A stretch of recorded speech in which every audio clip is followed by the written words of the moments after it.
This is Winnipeg Sports Talk Daily with Andrew Hustler Paterson and Michael Remis.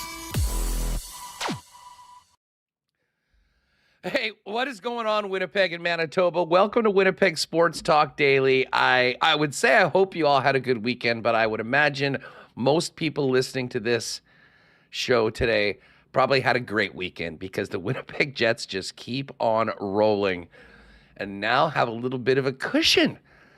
Not a big one, but are the number one team in the National Hockey League, and it's pretty damn fun being able to say that to all of you as we get ready for another afternoon here on WST. We are going to be breaking down the weekend, looking ahead to the week for the Winnipeg Jets.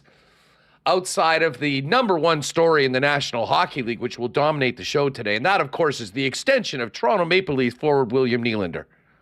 I'm joking, of course. That is somewhat of a big story that, funny enough, has sort of pushed the Jets off the front page, but we don't care. There's one story and one story alone here in Winnipeg, and that's the play of the local squad right now on top of the mountain of the National Hockey League as we get into the midway point of the season. There is some big news in Bomberland, though, with a bit of a shakeup in and around the defensive coaching side, with Jordan Younger becoming the DC. Richie Hall staying with the club. Hammer's going to come by. We were originally planning on talking mostly Jets, but we will get a little bit of Bomber talk in here today, considering that news. But Jamie Thomas from Jets TV and 680 CJOB Radio is going to jump on with us a little bit later on. And then Jeff Hamilton as well. Last half hour, we'll talk a little NFL. Playoff matchups are set for Super Wildcard Weekend after a pretty crazy Week 18 in the league. We'll talk about who made it, who didn't, and maybe when we get to the Coolbet Lines, kind of break down how things are looking heading into that game. And, of course, we do have that big national championship game with Washington and Michigan tonight with the Jets off. Jets back in action tomorrow against the Columbus Blue Jackets. Looking forward to getting out to that one. But before we start diving into the Seabus game, we'll take a look back at the weekend. By the way, if you have not already done so, when you're finished with today's episode of WST, get to the YouTube channel or the podcast and check out the latest edition of Winnipeg Jets This Week with Connor Rabchak. Connor doing just an awesome job putting these together. And it seems like Winnipeg Jet fans cannot get enough of it. Tons of views and comments already on the piece. So it is there for you, and we will also talk about the weekend that just was coming up right away. Listen, just before we bring in Michael Remis, shout out to everyone that's with us live on YouTube today. If you haven't already, hit that subscribe button and give a thumbs up as well. Hit that thumbs up if you can. Helps us spread the channel. Maybe some people in the hockey world will start talking about this team as opposed to certain extensions in the center of the universe. And also, before we bring in Remo, have to thank the sponsors that make this show happen each and every day. Our partners at Coolbet, Royal Sports, Boston Pizza, the Winnipeg Jets, Little Brown Jug, F Apparel, Wallace & Wallace, Vita Health Fresh Market, Sport Manitoba, and Manitoba Liquor and Lotteries, Canadian Club, Manitoba Battery, Modern Man Barber Shop, and of course, we will get to a Why Not question of the day for our friends over at Not Auto Corp at Waverly and McGillivray. Michael Remis, as I said to everyone, I kind of pretty much know the answer, but outside of two more big wins for the Winnipeg Jets, they continue to stay on top of the league. How was the rest of the weekend? It was lovely, yes. 2 wins to talk. Week 18 of NFL, which was really fun yesterday, and already some fallout with some firings happening today. But great weekend with family, and more importantly, the Jets in first place. Hard not to feel good, and it feels crazy to say that, given where we've been over the last year. So first place, clear cut, best team in hockey. I saw someone tweeted yesterday, and yeah, give them the President's Trophy, right? Yeah, listen, I'm not ready to. I don't know if we can raise a banner should raise a banner. First place on January 8th. That's our January banner. 8th. Yes. Oh, I should do a banner. Great call. No, I don't. I think that's like doing the wave.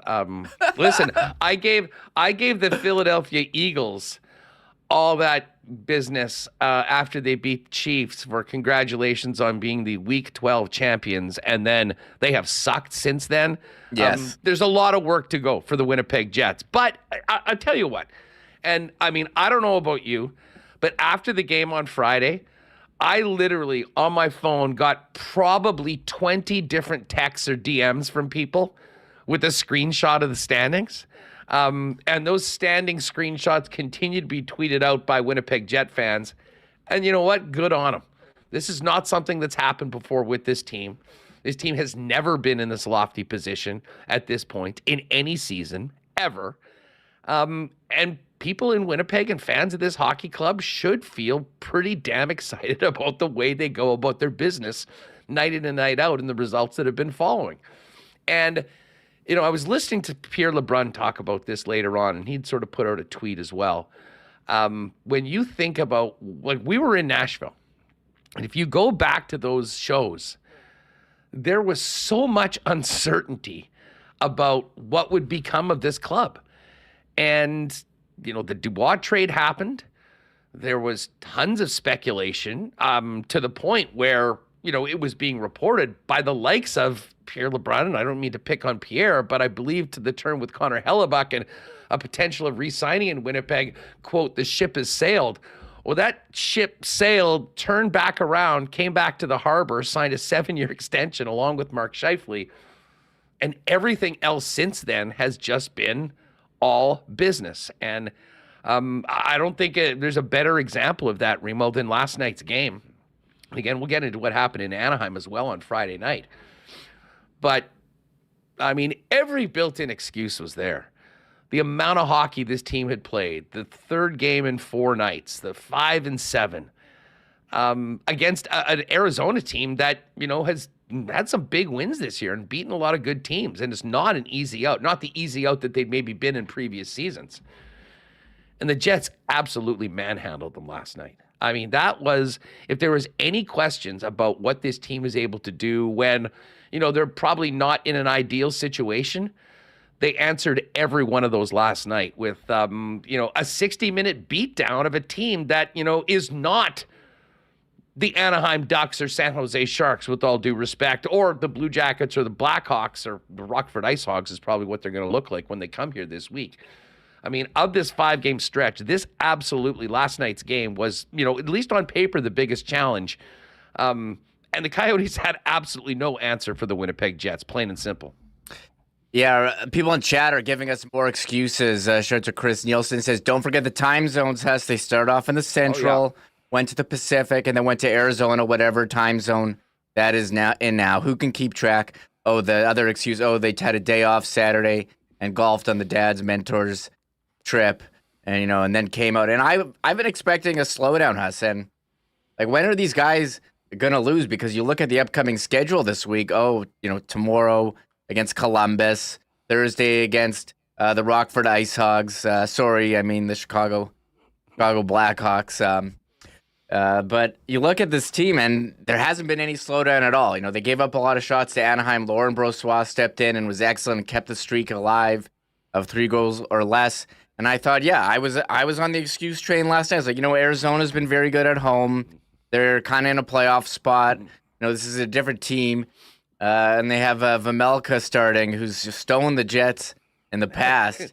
And, I mean, not only did they beat Arizona, it was absolutely dominating the entire time, out-shooting them. Hellebuck, he got bored, I think, in that game, and he had to leave the net and try to make an impact there.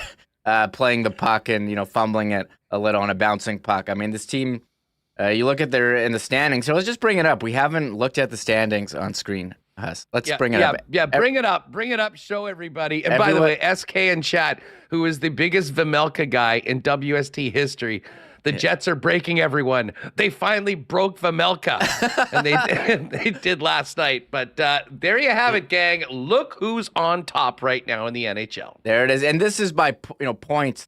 And if you want to be more exact, points percentage, still number one, ahead of the New York Rangers, ahead of the Bruins, ahead of the Canucks, ahead of the Panthers, ahead of the Avalanche, and pretty incredible. And I think, are we on banner watch now here? Let's go to the Central, and there's a bit of a cushion here. 3 points up on Colorado with a game in hand, and what is that, 7 points up on Dallas, and Dallas has played one less game. But Dallas, they're in trouble. Miro Heiskanen injured over the weekend, so... And I think that's part of it, has why people are so excited with the Jets in first. It's been a long couple of years. I think going back to, maybe the Line trade, and especially this summer. I mean, you really weren't sure about the direction of this team. Were they going to rebuild? How are they going to compete? Would this be, the last dance for Scheifele and Hellebuck? Would they even be able to get a return that wasn't a bag of pucks from Montreal in the Dubois trade? I mean, this has been a long couple of years, and to have the slow build of trades, Niederreiter, Nemestikov, who's on some ridiculous pace for points this season, Perfetti, Balharry, Iafallo. This is a way different team than the team last year that had the second half slowdown. And 5-on-5, they've been excellent, and you hope that it can continue. And it seems like it will. I mean, their goal differential. I mean, this isn't just a team that's riding the back of Hellebuck. Goal differential plus 38, by far tops in the division. People are, maybe who weren't believers before are certainly hopping on now. Well, you're exactly right. And listen, a lot of credit needs to go to, the people that are pulling the strings. Dating back to last summer.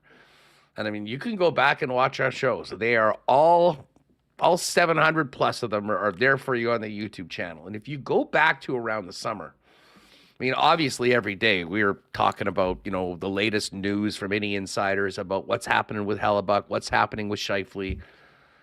And the hilarious thing about it right now is that there didn't seem to, quote, be the market for Hellebuck that maybe Hellebuck, his agent, and the Jets thought that there would be. So they circled back and they got this done. And But the other thing was that the Winnipeg Jets, through all those insiders, said, listen, we are not looking to blow this up. They're not looking to rebuild. They had a belief in their team and a number of the pieces. They had a plan. They have executed that, and they really eliminated a lot of the noise. And listen, a lot of noise was on programs like this about what they can do, what they should do, go forward. And there was a big, and I'm not throwing darts at anybody in chat, but I'm sure there's plenty of you that were on the side of, you know what, this is time to just move on from everybody, blow it up. How many times did we see that in the chat? And I think credit to everybody, in particular Chevy, for having a belief in these guys that, with proper changes and, an approach and maybe getting out some of the things that, were holding them back, players, attitudes of certain guys. Look at what's possible right now. And obviously there are the moves that the team has made, but, the job that this coaching staff has done. If you would have told me at some point that this team, any Winnipeg Jets team, would play as committed to the plan night in and night out, I would have thought that was not even possible. And listen, there's a reason why the Jets are where they are right now, is because there's not a lot of other teams that are able to approach the challenge nightly, play within their system, at the expense sometimes of offense to get the results they are. And that's exactly what's happening right now. So, you know what? Enjoy it. But I think in addition, as T. Conopoli said, we said no one hangs a banner in early January for being in first place, but this team has earned it. I think they're making believers of fans in this market and out of the market day after day. And I'll tell you what, it's a hell of a lot of fun firing this show up every day.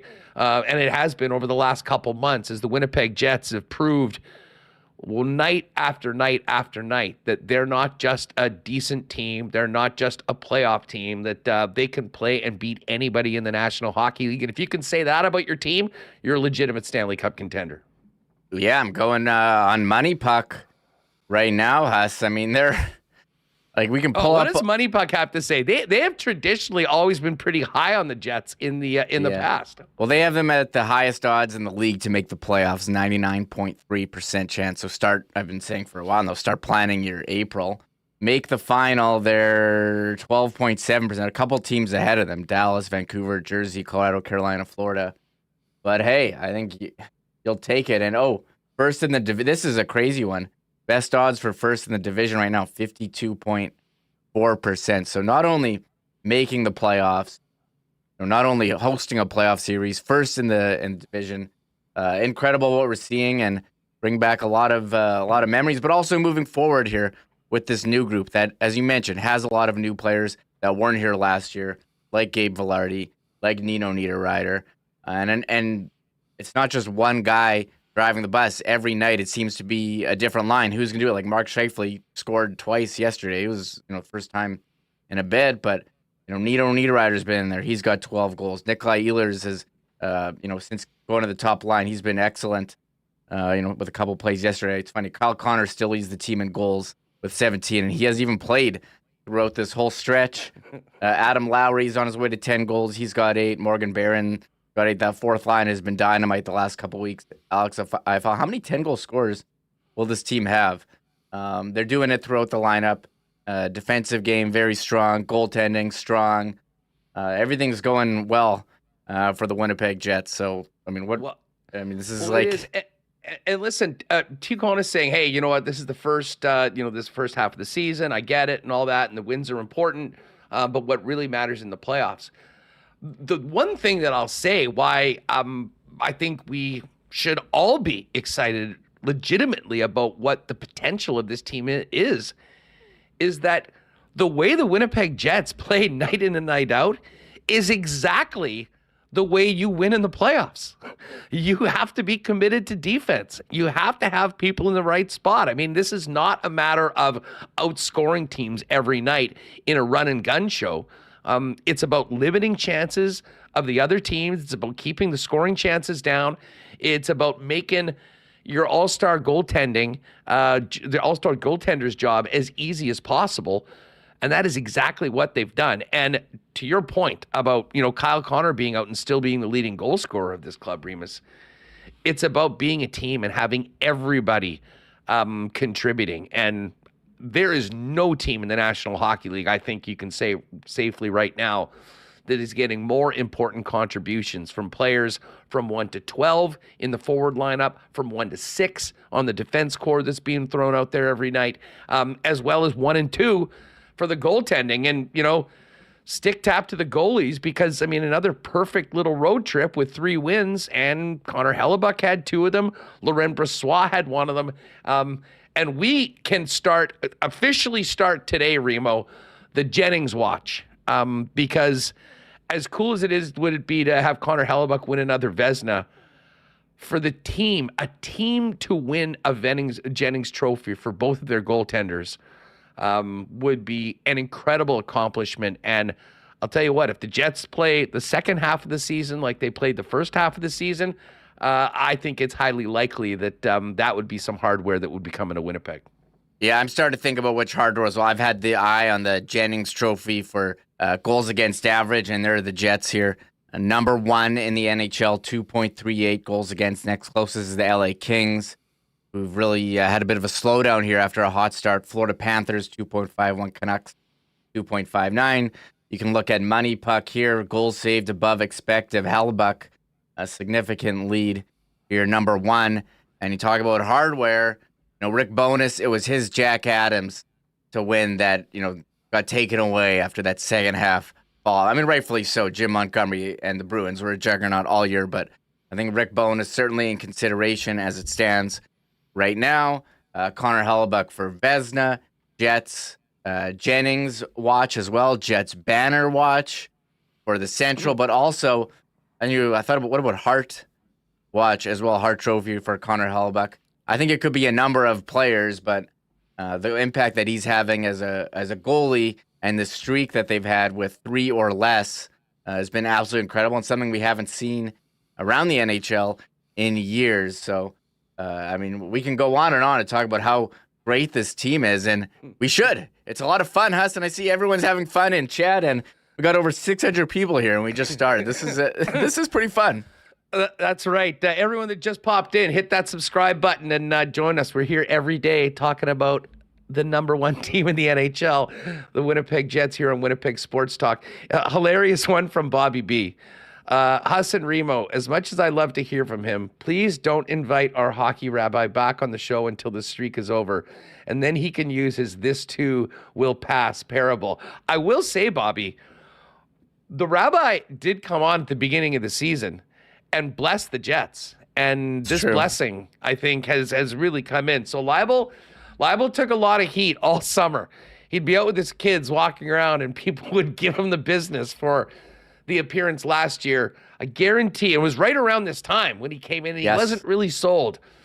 There's not a lot of people, anyone that's actually paid attention to this team right now, that is not doing that. And by the way, like everything, it takes a little longer for people to wake up and see what's happened with Winnipeg. If this was any other team, you'd see Stanley Cup odds in the single digits. And listen, they have gone down from 60-1 to 35 to 30 to 25 to 20. It's at 14 right now.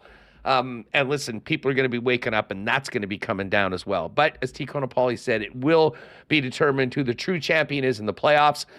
But right now, what this team is doing is real special, and it is great for a number of reasons, including hopefully getting some more asses in seats at these games this weekend when the team, or this week when the team returns home to take on the Columbus Blue Jackets tomorrow. We'll get into that in a little bit. And listen, we're going to hear from Bones in a minute. But Remo, considering the good vibes to start the show, why don't we start the clips with the jacket presentation last night after an absolute beatdown of the Arizona Coyotes?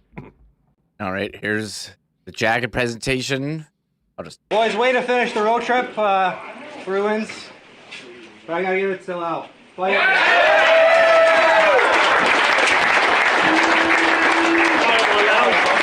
That's a hell of a road trip. Dads, mentors, thanks for making an awesome time. Let's keep this thing rolling. I think we can all agree this guy's been buzzing all week. Right.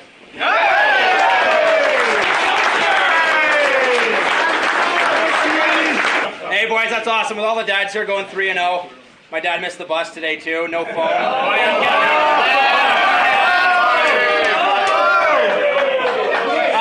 Hey boys, awesome road trip. Thank you all the guests for coming. It was awesome having you guys here. Meant so much to all of us, so thank you. All right, there you have it. Adam Lowry, the captain. Mark Scheifele getting the jackets last night after another win. And if that 45-second clip doesn't just make you feel just how great everything feels around the team, Remis, I don't know what will. And man, it's been a long time, I think, since we could actually say that this team was as together as they've been. And what a perfect time to have the dads and mentors with them on that trip. They thoroughly enjoyed themselves, and who wouldn't, watching a team play the way they did for those 3 games? Yeah, it's been awesome to follow the dads and mentors there on this trip. They keep showing them throughout the broadcasters. Ken Wiebe caught up with a number of them in the Winnipeg Free Press for a great behind-the-scenes look. But judging from Connor Hellebuck's dad, Chuck Hellebuck, his Twitter account, it seems like they've been treated very well, taking them on the bus to the games, feeding them, going golfing, doing all these activities. And it really has, the Jets' theme of the season, if it is family, I think having them all there brought them closer together. And they certainly wanted to have a sweep on this road trip for all the dads and mentors on the trip. And it was pretty awesome to follow. Well, and they're going to want to keep that going on home ice beginning tomorrow at 7. I think we'll probably spend more time talking about the upcoming games on tomorrow's program. Because there's so much to get to coming out of the weekend. But let's hear if the team is a family, Let's hear from Big Papa himself, Bones. He talked about their defensive game and just a complete shutdown of the Coyotes last night at the Mullet Arena. That was a great effort by everybody. We get 4 lines rolling like that, like we have, and the 6 defensemen, and everyone taking great pride in the goals against and keeping the puck out of our net, out of our zone. That's the result. So I know we gave up quite a few shots in Anaheim, but most of those are from the outside, so we'll have to give those up. But that's a good, solid team effort again. How have you made that a habit for your group that it's been so consistent in terms of your defensive structure? How have you been able to do it? Well, we just emphasize a team game.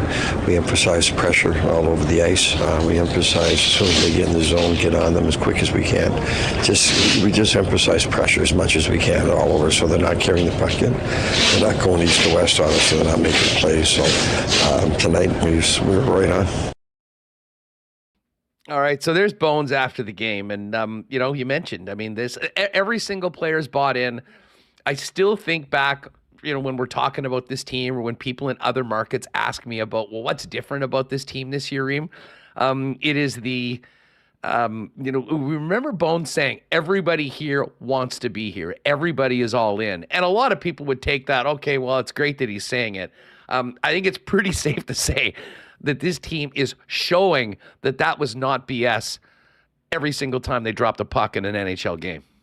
Yeah, they played the same way. It's been incredible because we've watched a lot of Jets teams over the past couple of years where you didn't know which team you were getting, at the start of the game. Sometimes they look great, sometimes not great, but they've literally looked the same every single game. The games that they've lost, they played well, didn't get some bounces, but they've played incredible. And as you said at the start, this is a game where every excuse built in, after an off day, been enjoying the sun, played a back-to-back a couple days ago, third time zone in a couple days.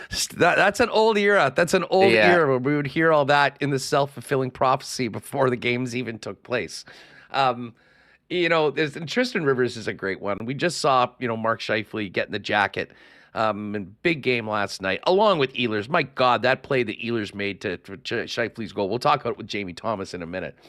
But Tristan makes a great point here. In all the behind the scenes and interviews I've seen, 55 finally looks like a leader. It's awesome to see him take ownership of the A on his jersey.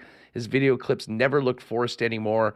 And you can see, that smile on his face last night in that locker room, all of them so genuine. And I think what it is about it is that they've earned it. And they're believing in themselves more and more each and every night that they go out and play like this. Listen, just before we bring in Jamie, speaking of Mark Scheifele, let's hear from Scheifele. We'll drop number 2 in here, Remo. This is Scheifele on the win and another perfect road trip for the Jets. Yeah, we were solid tonight. We played a really good game.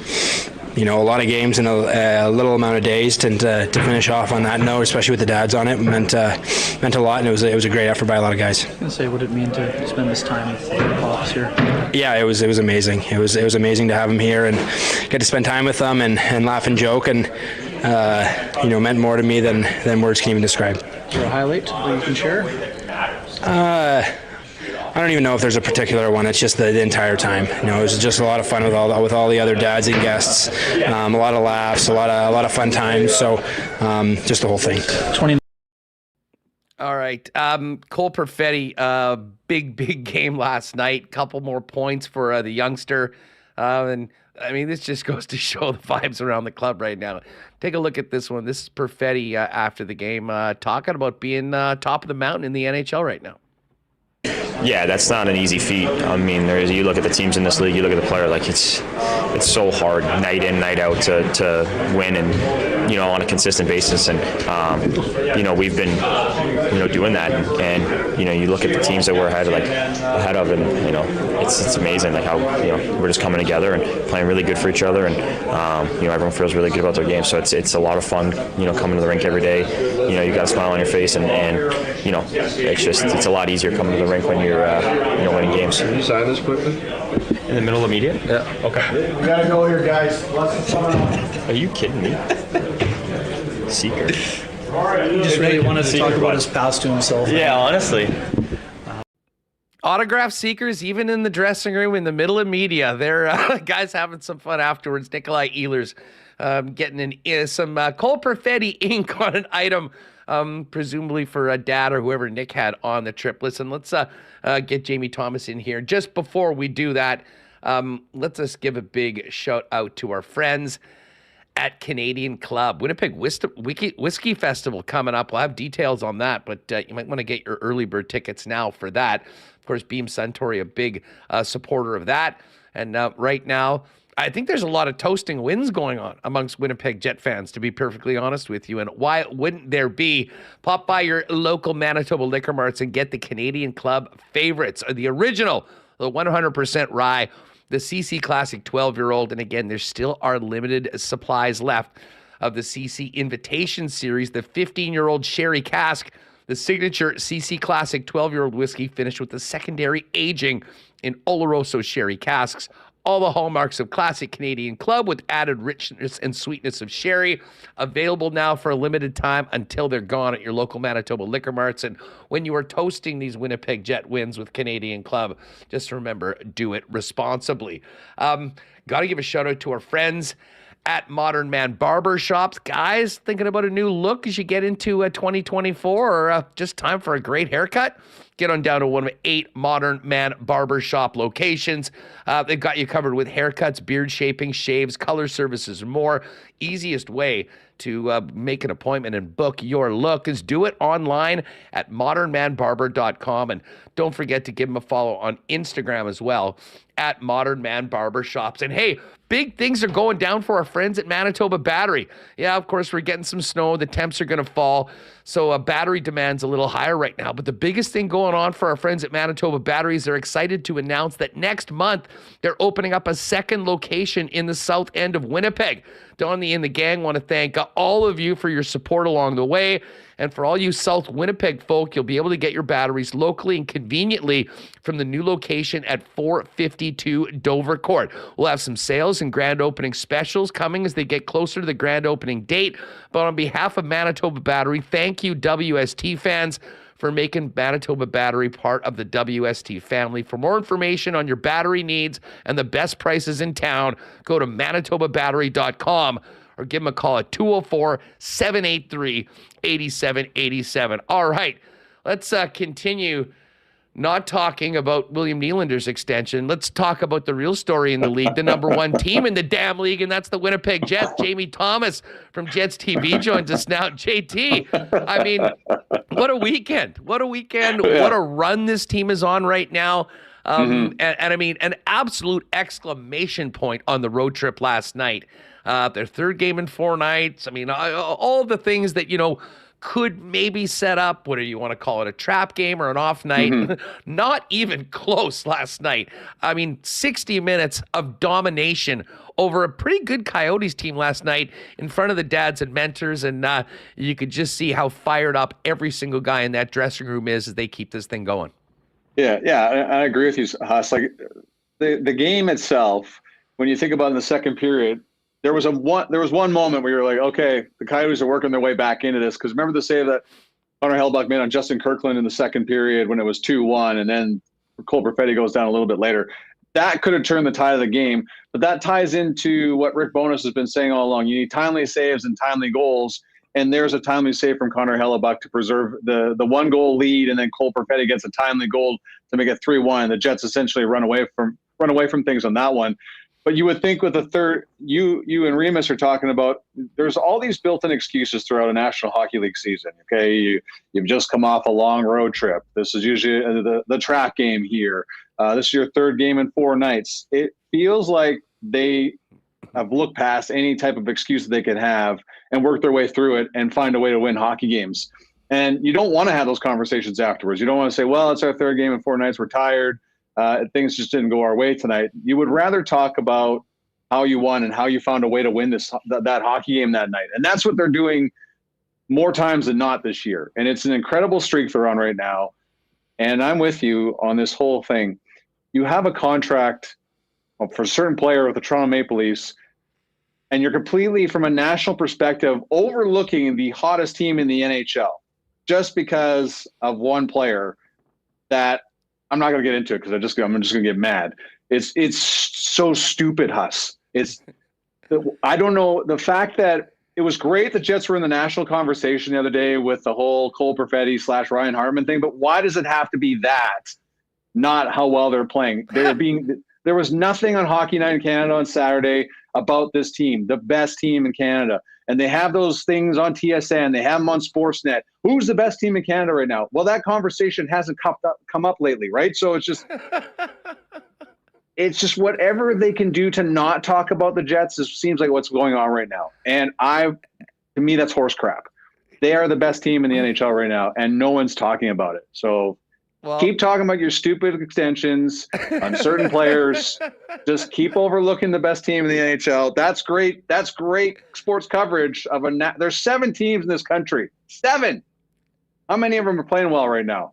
I'll give you 3. That's pretty much it. So I don't know what else to tell you. Well, I mean, listen, it is incumbent on the Jets to keep doing what they're doing, and all of us to keep doing what we're doing. And slowly but surely, we'll let them know.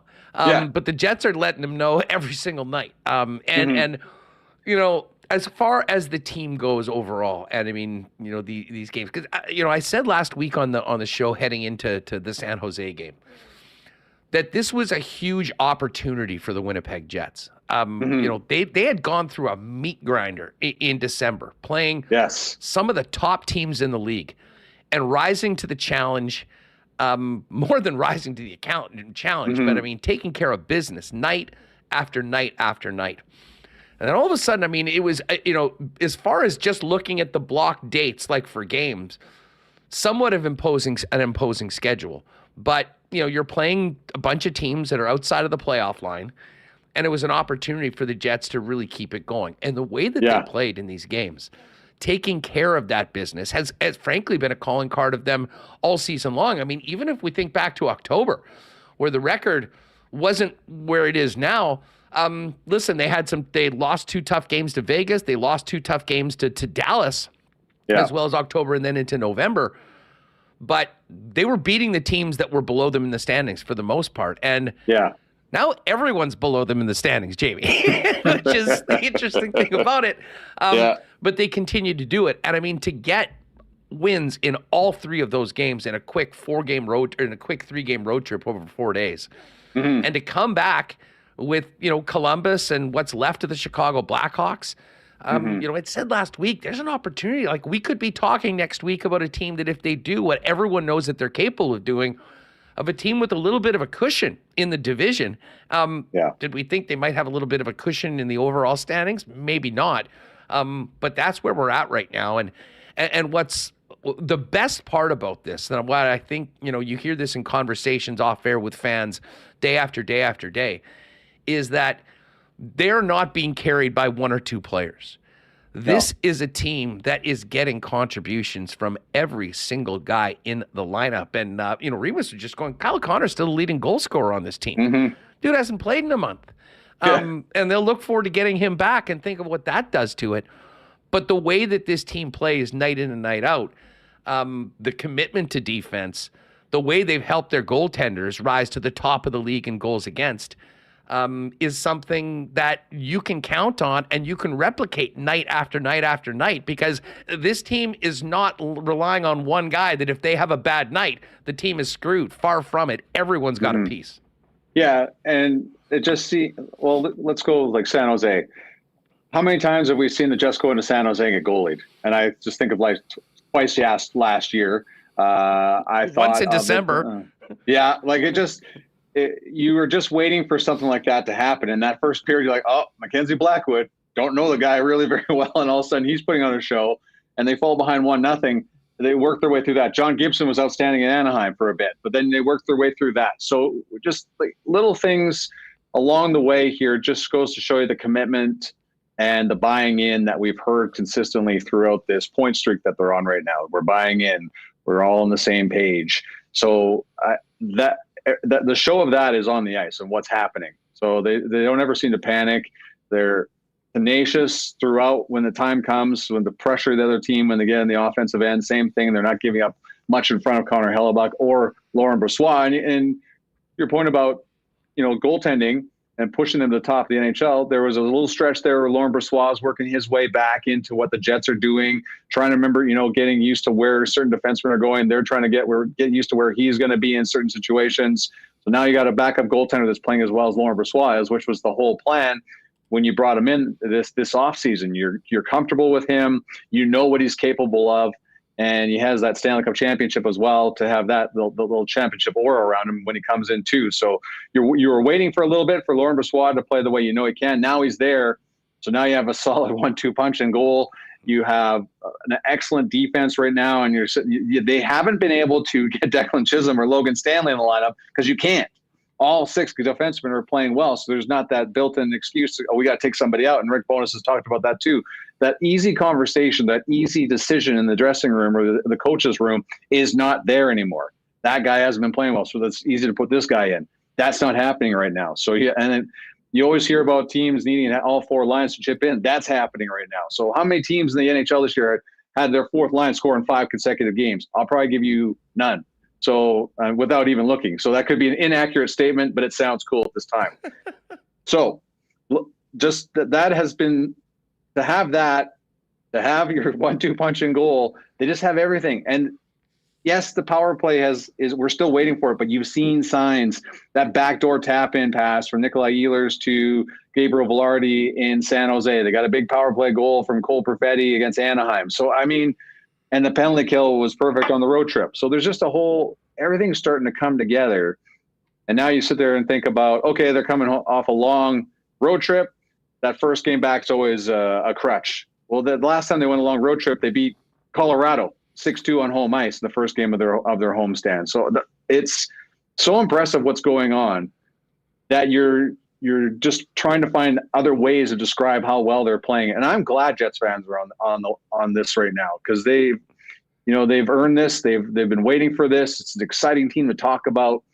Winter is starting to come now, it looks like. So, what else is there going to be to do going forward here in the Manitoba Capital, but come to a Jets game too. So you got a very interesting 4-game homestand coming up. And what else can this team do? How else can they get better? Now that's what you're waiting to see instead of what else can be. And I know people are nervous because it's early in the year, but it's better to be on top of the National Hockey League than trying to fight your way back into things. No, well, listen, 100%. And again, it's the way that they've got there that I think has really inspired the belief. I mean, this team had a great start last year. And I know we've heard it over and over again. Well, what happened after New Year's? Well, we saw what happened after New Year's. I mean, they not the same. No, it wasn't the same. This team is so different the way they got to that point. Yes. And, you mentioned the goaltending. And I know listen, Hellebuck, I mean, there's not enough time for all the accolades that guy deserves. But Laurent Brossoit, I mean, I think back to the game, what was that, November 26th against the Predators. And he gave up a bad goal in that one. Yeah. They lost 3-2. Since then, as great as Hellebuck's been, LB has been as good in all of his starts right now. And those guys, I think, would be the first ones to tell you that the reason why they've been able to be as strong, as good as they've been, as consistent is the way everyone's pulling on the same rope. And listen, the results speak for themselves. And as I said earlier today, I mean, we are officially, there's a lot of hockey left to be played when we're talking about winning the division, and we'll start looking ahead to the playoffs and all that.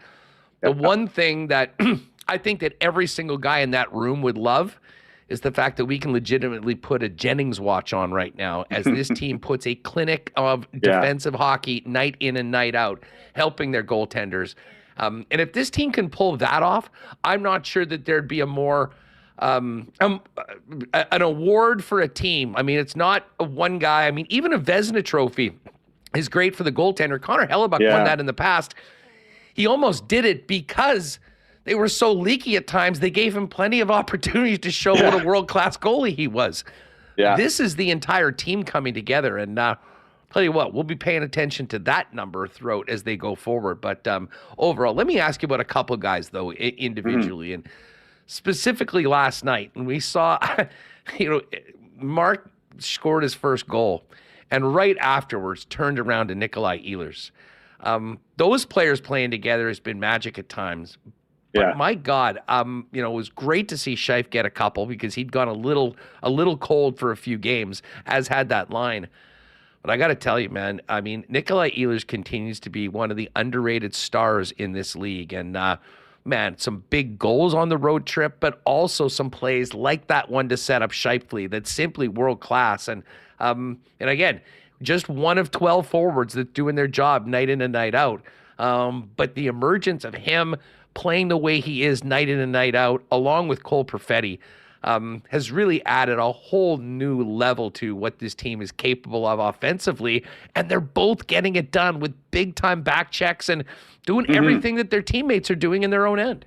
Yeah, and I think Nikolai Ehlers is clearly the front runner, the guy that could pass Kyle Connor as the team goal scoring leader until Kyle comes back, right? I thought Kyle had such a big lead in that department that maybe that was safe by the time he came back. But Nikolai Ehlers, to me, is going to be that guy that could surpass him clearly with 14 goals at this point. And you do want Kyle Connor back in your lineup sooner rather than later. But if you're playing this way in that department and Nikolai Ehlers continues to thrive on the top line with Gabe Balharry and Mark Scheifele, then so be it. So, you remember the beginning part of the year, Huss, they were so excited. They were going to have Kyle Connor, Gabe Balharry, and Mark Scheifele on the top line together. Just didn't happen through the regulars or the preseason because of injuries, illnesses. Then Gabe Balharry gets hurt against Los Angeles. And then by the time Balharry works his way back in the lineup, Ehlers is having the time of his life on the top line, so you can't put him in there. Then Kyle Connor gets hurt. So we don't even know what that number one line in pencil will look like on the ice. And you can't wait for it. But is it going to happen as long as Nikolai Ehlers is playing the way he is? That's a question we're going to find out around February. And that's something I look forward to seeing happen. But Ehlers looks so confident right now. And I remember way back when I almost first started coming to this team, Paul Maurice wanted Nikolai Ehlers to have that shooter's mentality that they were working with him. Shoot the puck. Well, now he's shooting the puck. Now he's great at passing the puck as well. So he's doing it all right now, both ends of the ice.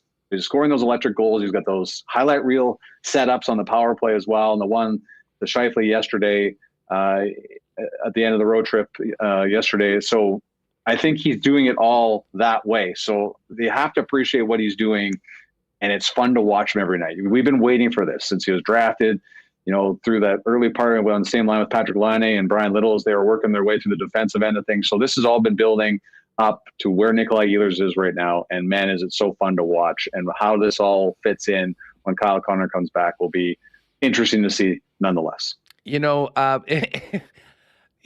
Another kind of funny, and this just maybe goes to the Jets sort of being overlooked or people just taking things for granted. But man, was Josh Morrissey great on the weekend. He's been great all season long. Last year, I think he was more a revelation. Like no one saw it coming, with his point totals, what he was doing for the Jets on the blue line. And we were talking about the Norrisy movement. Obviously, that took a bit of a hit as the team slid in the second half of the year. No one's really talking about Josh right now. And he is having, I would argue, as good a season, if not better, than he did last year. And certainly the team is. But Jamie, there was a moment in that game yesterday where he was skating almost in a sideways position. I don't know if you remember that moment. And what he's doing with his edge work, there's not a lot of players in the National Hockey League that can do those sort of things. And it seems like when I saw that play, the confidence level that he is playing with right now, and I think Dylan DeMello deserves a lot of credit too, as a perfect yin to his yang right now. But, I mean, just your thoughts on Morrissey's season overall and some of the things that we're seeing him elevate his game to. Like, if you thought that was one and done last year, I'm telling you right now, he's actually building to be an even better player right now and now is having a huge hand in these wins night after night, whether he gets on the score sheet or not. Yeah, how many times have we seen him head fake somebody at the opposition blue line, Huss? Like just to make the move and come into penetration after that move. Teams know that Josh Morris is going to do it, but they still can't stop him from doing it. And I know exactly. It seems like every other game he's doing that almost skating backwards but sideways move through the neutral zone, where as an opposing player, what is he going to do? And I don't see many defensemen move that way in the National Hockey League, and that's not taking anything away from Cale Makar or Quinn Hughes, who are clearly the front runners right now for the Norris Trophy at this point, just based on their points alone. And that's the unfortunate part, because those guys are so far ahead points-wise, in particular Quinn Hughes. It's going to be tough for Josh Morrissey to pull himself, in the legit Norris Trophy and win it at this point. But if he keeps playing the way he is, the plus 21, plus minus, him and Dylan DeMello are consistently. The other part of it is they're consistently going up against the other team's best forward group. And he's plus 21. I believe Dylan DeMello is still leading the National Hockey League in plus minus 2. So he has been so steady back there that we almost don't talk about him, because there's just not much is going on, because nobody's getting by him. He doesn't have to steal games. He doesn't have to, look for offense all the time because the team's trailing. He just doesn't have to do that, because the team is so deep up front and on the blue line that they can just patiently wait to work themselves back into the game. And to me, the beginning part of last year, everyone was so caught off guard because of the turnaround with Rick Bowness as the head coach. You just weren't, Bones was still saying there's still holes in our game. Now we're not hearing so much about the holes in the team's game because they're playing the way he wants them to. And I just think Josh Morrissey has took his game to another level. Sure, the points aren't there, and he's not up there points-wise amongst defensemen, but I argue he's just as good and just as valuable as any defenseman in the league right now. Yeah, it's and the fact of the matter is that when a team plays as well as the Winnipeg Jets have been night in and night out, individual accolades might take a back seat. Yeah. And I think everybody in that room is just fine with that. Now, listen, if you go on a run like they've had, I mean, the goalies are going to be front and center, and Connor Hellebuck will, I mean, it would be stunning if he wasn't a Vezina finalist at this point. And I think you could argue that he's the front runner. And listen, if the Jets go on like this record pace of not allowing goals, maybe they start talking about Connor Hellebuck in the Hart Trophy race. Will Morrissey get Norris consideration? Yeah. Maybe they'll have to. I mean, just at a certain point, if you keep playing this way and you're at the top of the league and people start paying attention and dive into it a little bit more.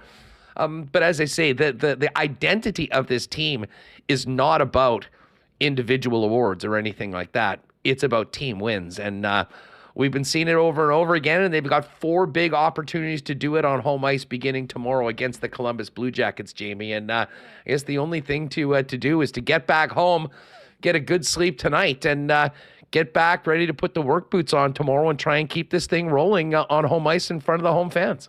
Yeah, and Columbus is so. Here's built-in excuse 120 and 27. Columbus has always seemed to have the Jets number for whatever reason, and you're sitting into that department. We don't do those on this show. We don't talk about those. Those were banned. So I'm just like, the built-in excuses out there. Anyways, yes, the way Columbus is playing right now and the way the Jets are playing right now, that looks good in that aspect. But I'm not giving an excuse. They're going to lose a game at some point. I mean, yes. and we can't show up the next day and being like, oh my God, here it's starting. That is so weird. The rails are coming off right now. It's over. Just no national attention. We can't give us the national attention. We don't deserve it. Oh, they deserve it. Flat out, buddy.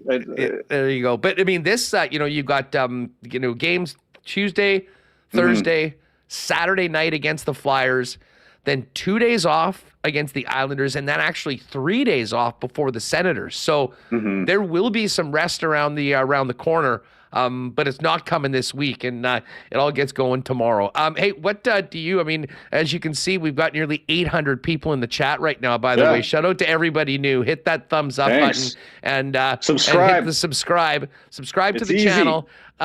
The thumb is right there. Do it. You guys have quite a bit of. I mean, I'm sure everything that you're doing right now is fun. I mean, this is a fun team. The results are fun to talk about. Fill people in on what you have coming up with ground control and everything else on the Jets socials. Hey, listen, we are going to go. Ground control's coming on Wednesday, obviously. Going to go over the dad's trip or the mentor's trip. There's a lot of great content coming from that. It's a heck of a. Oh, there it is. It's a heck of a homestand. That is actually from that's from Runway, Remis. That's the wrong thing we're promoting here. That's Orlesky's. That's Orlesky's, baby. She gets enough attention. This is my time. So hold on a second. I was trying to pull up the Jets YouTube to promote it as autoplay. Sarah's from Winnipeg. It's all Sarah Lesky. She came from TSN. Oh, good for Sarah. It's my time. It's my time. So the podcast comes out Wednesday. We're there it all right there. That's the thing. Ground control. Tune into it. But anyways, I'm gonna have Craig Button on the podcast. Taping with him tomorrow. And dude, I'm gonna flat out ask Button, how come the Jets aren't getting enough? Why aren't they getting national attention at this point? And I'm sure Craig will give us a great answer because he is awesome when he's being put on the spot. And Tyler Esquivel will also be joining me to go over because he had so many great shots. Man, Chuck Hellebuck himself was a piece of content that, like, by himself. It was a one-man machine, but that's, the mentor trip, the mom's trip, those are all great because it's just seeing the guys with their parents or their mentors is so unique to see them communicate that way. And I mean, like, who doesn't love that shot? That's like, I think we had 8 trillion likes just for that alone. So thank you, Chuck Hellebuck, and Connor, of course, for being who you are as well. So that's all coming up on Ground Control, the podcast coming up on Wednesday. And now you can talk about Sarah all you want. First and foremost to Chuck Hellebuck. Yeah. Thank you for Connor Hellebuck. Yeah. We will always be thankful for your family planning. Exactly. Created this star goaltender. And whatever you ate, perfect. Whatever it was you did. The timing, everything. It's all just come together perfectly. Your statue is being built right now as we speak, Chuck. No doubt. And again, I mean, his tweets over the weekend were awesome. I know he and a couple of the dads. The one about the salad not being eaten? That was one touched the tofu salad or whatever. That's such a dad thing. Like, it's just who was doing the menu? Dallas Eakins or something like that? Funny. Get some fruit in there. Hey, Jamie, great stuff. Well, listen, we'll look forward to the Button episode coming up with Ground Control, and we'll look forward to seeing you at the rink as this team looks to keep it rolling on home ice beginning tomorrow against Seabus. Thanks for doing this, pal. Thanks, guys. All the best. Thanks, listeners and watchers. There is Jamie Thomas. Again, you can give him a follow on Twitter at Jamie Thomas TV, and you can check out Ground Control coming up later on this week. All right, we got the Hammer coming up in a couple of minutes. Listen, before we do that, let me give a big thanks to Vita Health for our folks for Vita Health Fresh Market. New year, new you. Gang, if you're thinking about, trying to really live maybe a little healthier right now, Vita Health is the best and first stop for you to head into the new year. Check out great prices on natural and organic supplements, beauty products, groceries, including the best selection of local products around.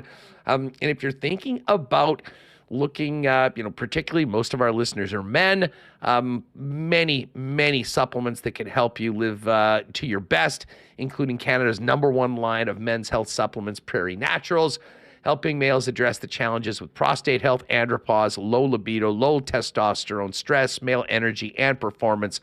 Get them at any of 6 Vita Health locations, a great local company, family owned and operated since 1936, and a big thanks to Ryan, Kelly, Matt, and the great support we've had over the years from Vita Health Fresh Market.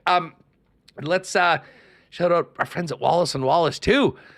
Listen, man, it's crazy. We're now into 2024. They have been the leaders in fencing and overhead doors in the city since 1946. And, of course, you've seen their fences and trucks all over the city. But what many people don't know is that Wallace & Wallace are also the leaders in overhead garage doors. They're the Clopay dealer with the largest selection in Manitoba. And listen, we've all seen what this forecast says, and it's a lot easier to take, honestly, with the Jets being in first place and the way they are. But I'm not sure your garage door knows that. And let's face it, when it gets real cold, that's the most stressful time for your garage door. And the right time to prevent downtime this winter is now. Give Wallace & Wallace a call to book your inspection and maintenance service. Call today.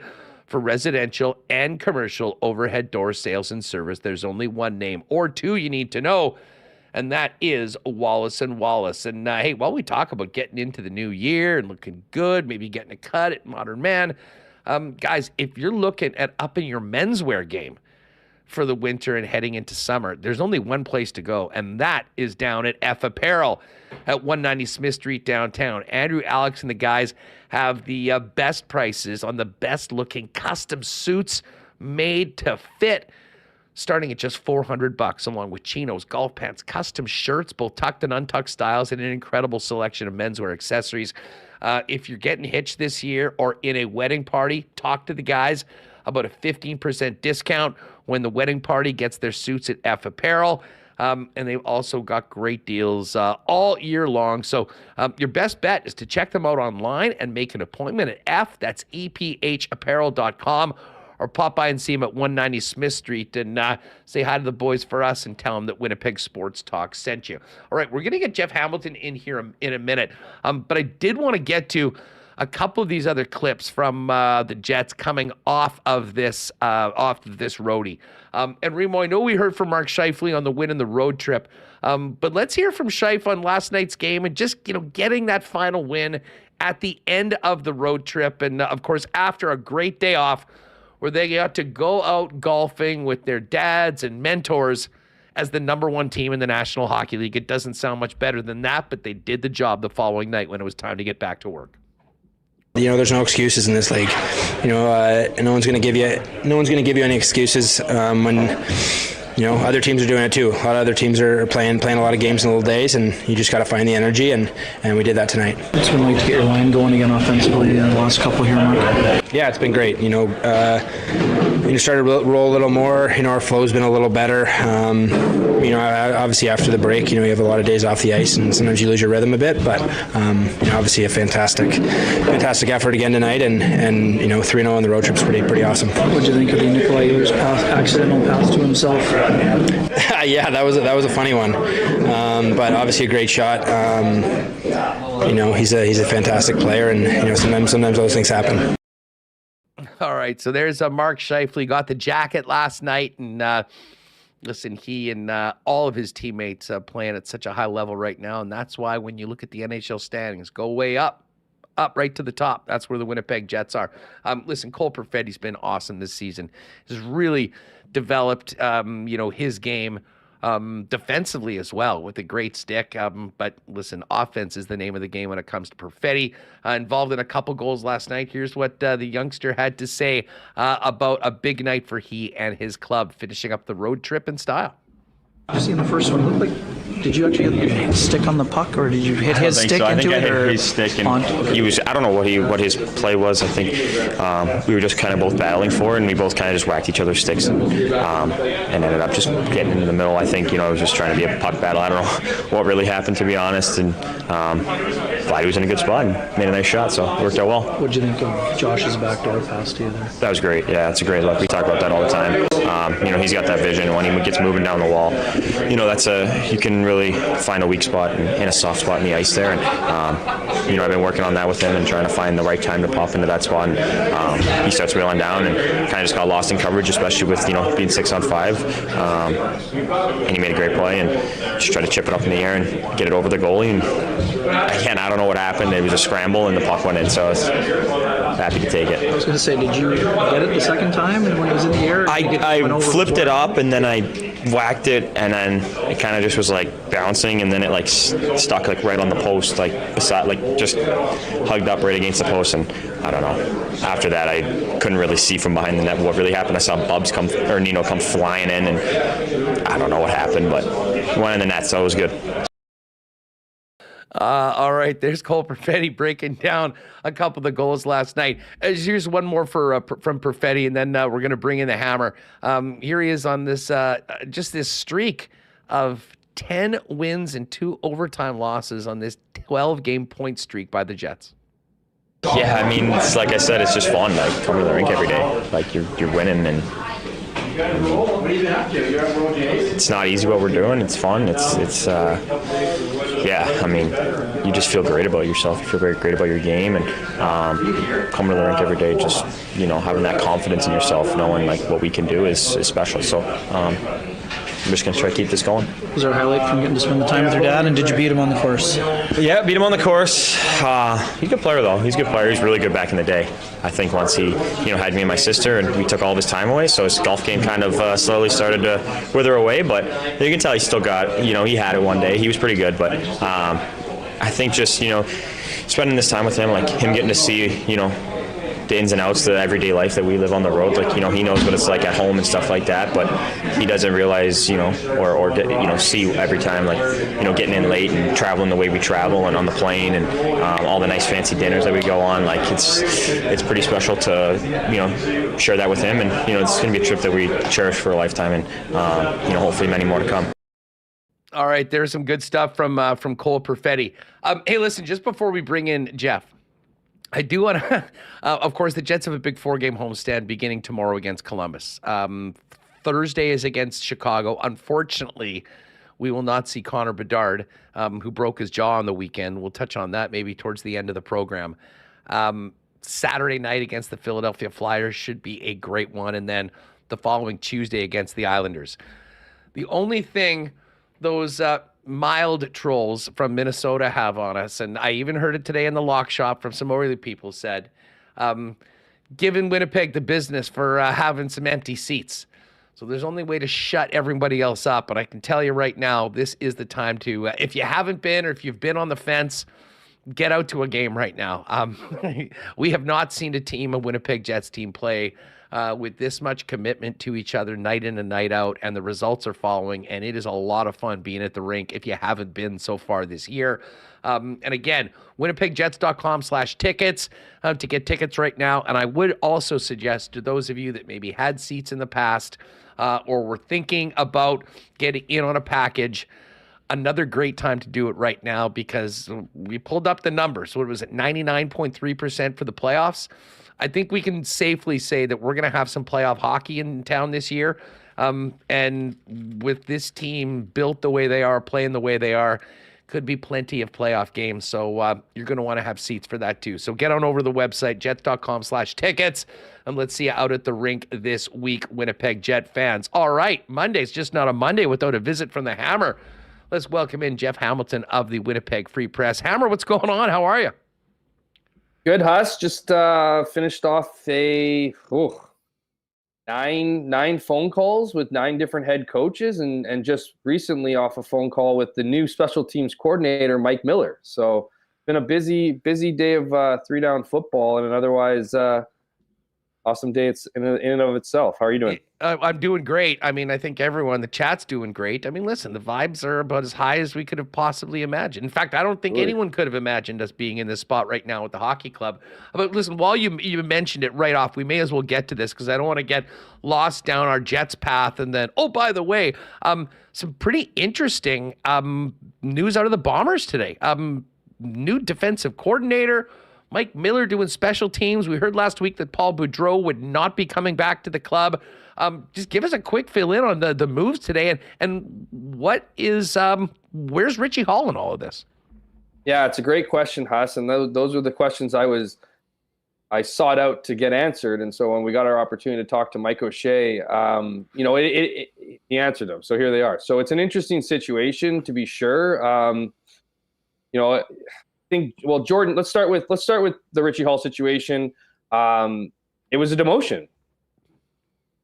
It's a demotion. It's asking someone to no longer be the leader of your defense, not to play that's not to suggest he's not going to have an important role at the team. Of course, Richie Hall's in the building, has a lot of respect from everybody, particularly on that defense. But Mike O'Shea had to go to him and ask him not to be his DC any longer, in order to make room for Jordan Younger, who, like Buck Pierce, are 2 guys that are being highly sought after. I have my own theories in what happened here. I think what happened was, I think Buck Pierce, with reports are already out there, this isn't new, including from myself, that Jordan Younger was going to be his defensive coordinator for the Rough Riders if he got that deal.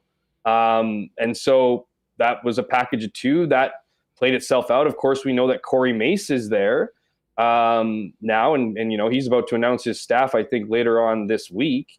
But it ultimately, what I think happened was, I think Buck Pierce never got to the stage where the Rough Riders asked him if he wanted the job. I think he pulled out early.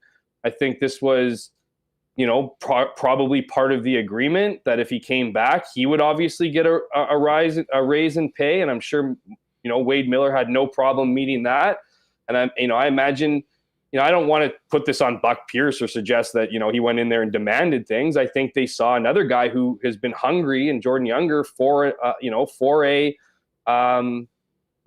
promotion to become the new DC. And the reality is Richie Hall's been a very important piece of the puzzle to this team. Of course, there's a lot of his fingerprints on the defense as they've gone to 4 straight Grey Cups. But what we also know about Richie Hall is he's had some health issues, and he is getting up there in age and has been doing this for a long time. So you need to come with the future plans. And I think that's what we're seeing. And, I look at a guy like Buck Pierce, who again warrants a pay raise, as a guy who is, could have very well been in Saskatchewan this season if the rest of the process played out. And I think that left little money over in this non-player football operations cap. And hence, here you have Mike Miller taking over the job as special teams coordinator. So that's my best breakdown of what I think happened with this whole thing, and why over the weekend, we're now chatting about two significant, over the last week and a half, I guess, with Paul Boudreau being told his contract wouldn't be extended, about a week ago or whatever, that, this is kind of what went down. And this is the reality of the non-player football operations cap. That this team would like to keep all of them, give them all the raises they deserve, and, for their hard work over the years. But the reality is tough decisions needed to be made. And I think that's the result here over the last, 7 or 10 days or so to make those. I guess Miller's retiring. Yeah. So that was an interesting tidbit in his chat today. No, he's not. He's retiring. And so the story of Mike Miller is Mike Miller suffered a serious neck injury, prior to the season starting. And if anyone knows, Mike Miller and the kind of person and player that he is that, he's not exactly one that's going to take no for an answer. So I think this was I imagine this was a running thing all season long, getting second opinions, third opinions. And ultimately what happened was nobody would clear him, including the Winnipeg Blue Bombers, to go on a football field, and at risk of, suffering a serious catastrophic injury that would change his standard of living ultimately. And so, so I think he came to those grips. I mean, I asked him, at what point did you take no for an answer? And he kind of chuckled and talked about how exhausting the efforts were, and, trying to get those opinions and trying to work with team head athletic therapist Al Couture. And we know how, the magic that he's been able to pull off in his time in Winnipeg. And, for him to kind of shut it down too, I think that obviously was, the reality sunk in for Mike Miller. And what better way to continue your time in football than to coach for the team and community that you've grown to adore since your arrival here after your stint in Edmonton. One more on the Bombers, and obviously the big story of the day is the coaching changes. We hearing anything specifically on Brady Oliveira and Dalton Schoen as far as extensions go? No, not really. Both are priorities for different reasons and similar reasons. Obviously, both are great players. You look at, I wrote about this last week or the week before that in my CFL Rundown column that, those are two massive pieces, but I still think putting together the offensive line is priority number one. Of course, the Winnipeg Blue Bombers would love to have Brady Oliveira signed and sealed for next season, and ditto for, Dalton Schoen. Those are two guys that are for sure high priorities, but I really do think it matters to put that offensive line together. That will be critical in protecting Zach and opening up holes for the run game, assuming that will be Brady Oliveira or possibly somebody else, depending on what happens. And then Dalton Schoen is, Dalton Schoen's a guy that, the Bombers have become incredibly fond of. His ability to learn the CFL game. Like, he is a CFL receiver, he is that guy, and that's no shot against him and his NFL, potential. We all know he didn't get a workout. I just think he's so good at executing the waggle and separating himself from defenders that, he's going to cost a lot of money. And so, same thing for Brady Oliveira. It's just working out those pennies you have in your bank account. And I don't think that really comes into play until you figure out the money you can allot to your offensive linemen. And that, Brady Oliveira is going to want to know what the offensive line looks like too. And I don't think he's in any necessarily significant rush right now, with still trying to figure out NFL opportunities. I think he's going to figure out if that's going to happen or not in the next handful of weeks here before February 13th free agency opens. So I think you're going to get a lot of answers to these questions, Huss. But all I can say about that really right now is that they're both of those guys want to be back in Winnipeg, but they also want to get what their value is, and that's a big part of the business. One last thing I wanted to say, because I know we moved on from it, was that Mike Miller had no idea he was going to get offered the job, really, until he got offered the job. This wasn't something that he was vying for. He doesn't know if he's going to be good at it. He said that several times on our interview, and so I just want to make sure that it wasn't one of those he's sitting in the special teams room over last year while he's injured going, yeah, I can do this. This is, I'm going to get prepared for this. I'm going to get ready for this. I think this is going to be a significant transition for him, significant change in role. And I think his success is going to be based on how much work he puts in, how much time he puts in, which I don't think anyone can question that, but I also think he's going to require a fair amount of support and help. And it's a good thing that you have a guy like Mike O'Shea as your head coach, who also cares deeply about special teams, and will certainly, and doesn't have another title on his name, and can certainly, take some of that time to coach and mentor him to make him feel more comfortable as he starts this new journey of football. Good stuff. So the latest on the Bombers from the Hammer here on WST. Let's get back to the Jets, top of the mountain right now in the National Hockey League. I mean, on a run right now, Jeff, that really, we've never seen before. The way the team is winning games, their level of consistency. I'll just say to you, who's got a pretty critical eye for this stuff, how impressed are you with what this Winnipeg Jets team has turned into as we approach the near midway point of the season? Yeah, how can you not be impressed? I'm incredibly impressed. I'm along with everybody else who's been watching this team. And it's, just like, I don't want to say just like I was impressed through the first half of last season, because I was impressed through the first half of last season, for different reasons. This one, I think, feels a little more stable, as each guest, and I imagine lots of fans out there can think. And, I get the question, I get in my email inbox all the time, how much concern do you have that the other shoe's going to drop, and that this team's going to, return, if you will, to some of that sloppy and inconsistent play. And I just don't see anything at all, really, in any game for the last couple months that would suggest that this team is ready to take a turn, right? Is ready to face, is going to go on a losing streak. Every team goes through their trials and tribulations. I'm not going to say it can't happen, but the Jets are probably going to hit adversity sometime between now and when playoffs start. This is really the time when the teams, the ones that have been in, have gone on long runs that are used to, punching their ticket to the playoffs each year, ramp up their play. And I think the Jets are primed to do that. What a week it was for them this past week to deliver victories for their mentors, many of whom were fathers and other people closest to their lives. It just seems like it's, what it seems like, Huss? It just seems like there's been a collective, I don't want to say sigh of relief, just a collective breath, right? Like a breath of fresh air, where everybody is, everyone's cheering for everybody. It's you can see it and you can hear it in their voices. You can see it in the way they're conducting themselves. It's just fun, man. And hockey is at its best when you're winning, and when you're winning, again, you're having fun. And it's just, the Jets are doing plenty of that. And some of those reasons why I think this feels a lot more sustainable than maybe compared to last year is you're getting more from your defense. And defensive game as a whole from your forwards as well, and you're asking less of your goaltender.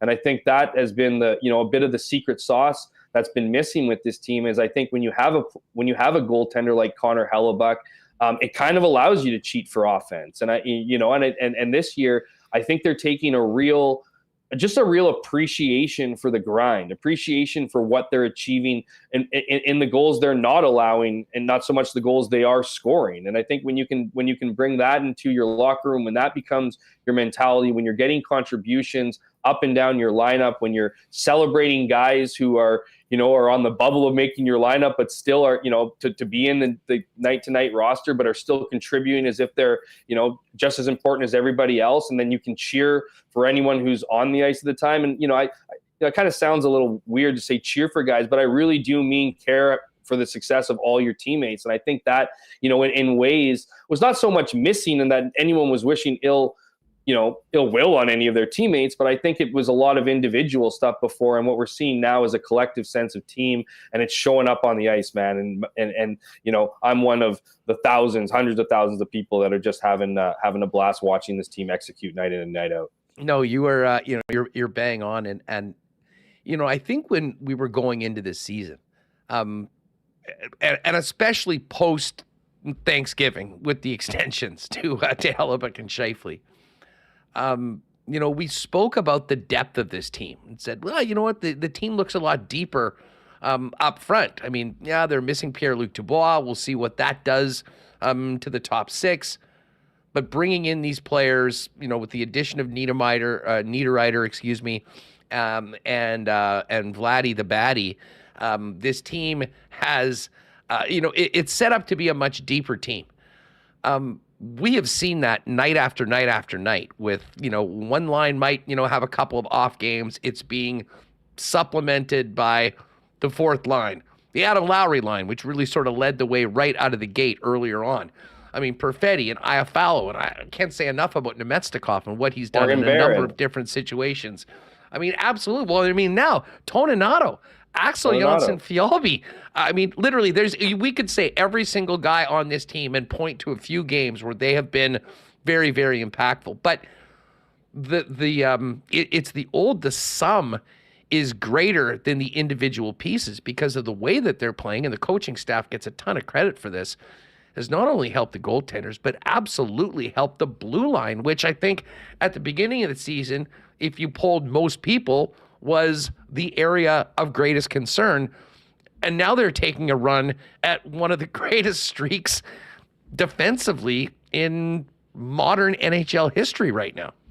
You have their pairings, their bottom pairing, and, Mitten Sandberg ranked amongst the best in the league. It's just, it's one of those things where, and maybe the players were hearing it. I don't know. Maybe they were hearing there was a need to revamp the D and hold up one sec. We have something to say. And that's ultimately what you have to do is prove to your GM that you're in a good spot. And I don't think that confidence was necessarily there, but I want to pick up on a point you made right off the bat, Haas. And I think this is incredibly important to mention is that, it's the coaching staff too, man. I really do think there is an element here where, it's system for sure. Like there's system that is understandable. It's easy to be explained. These guys know exactly what they're doing.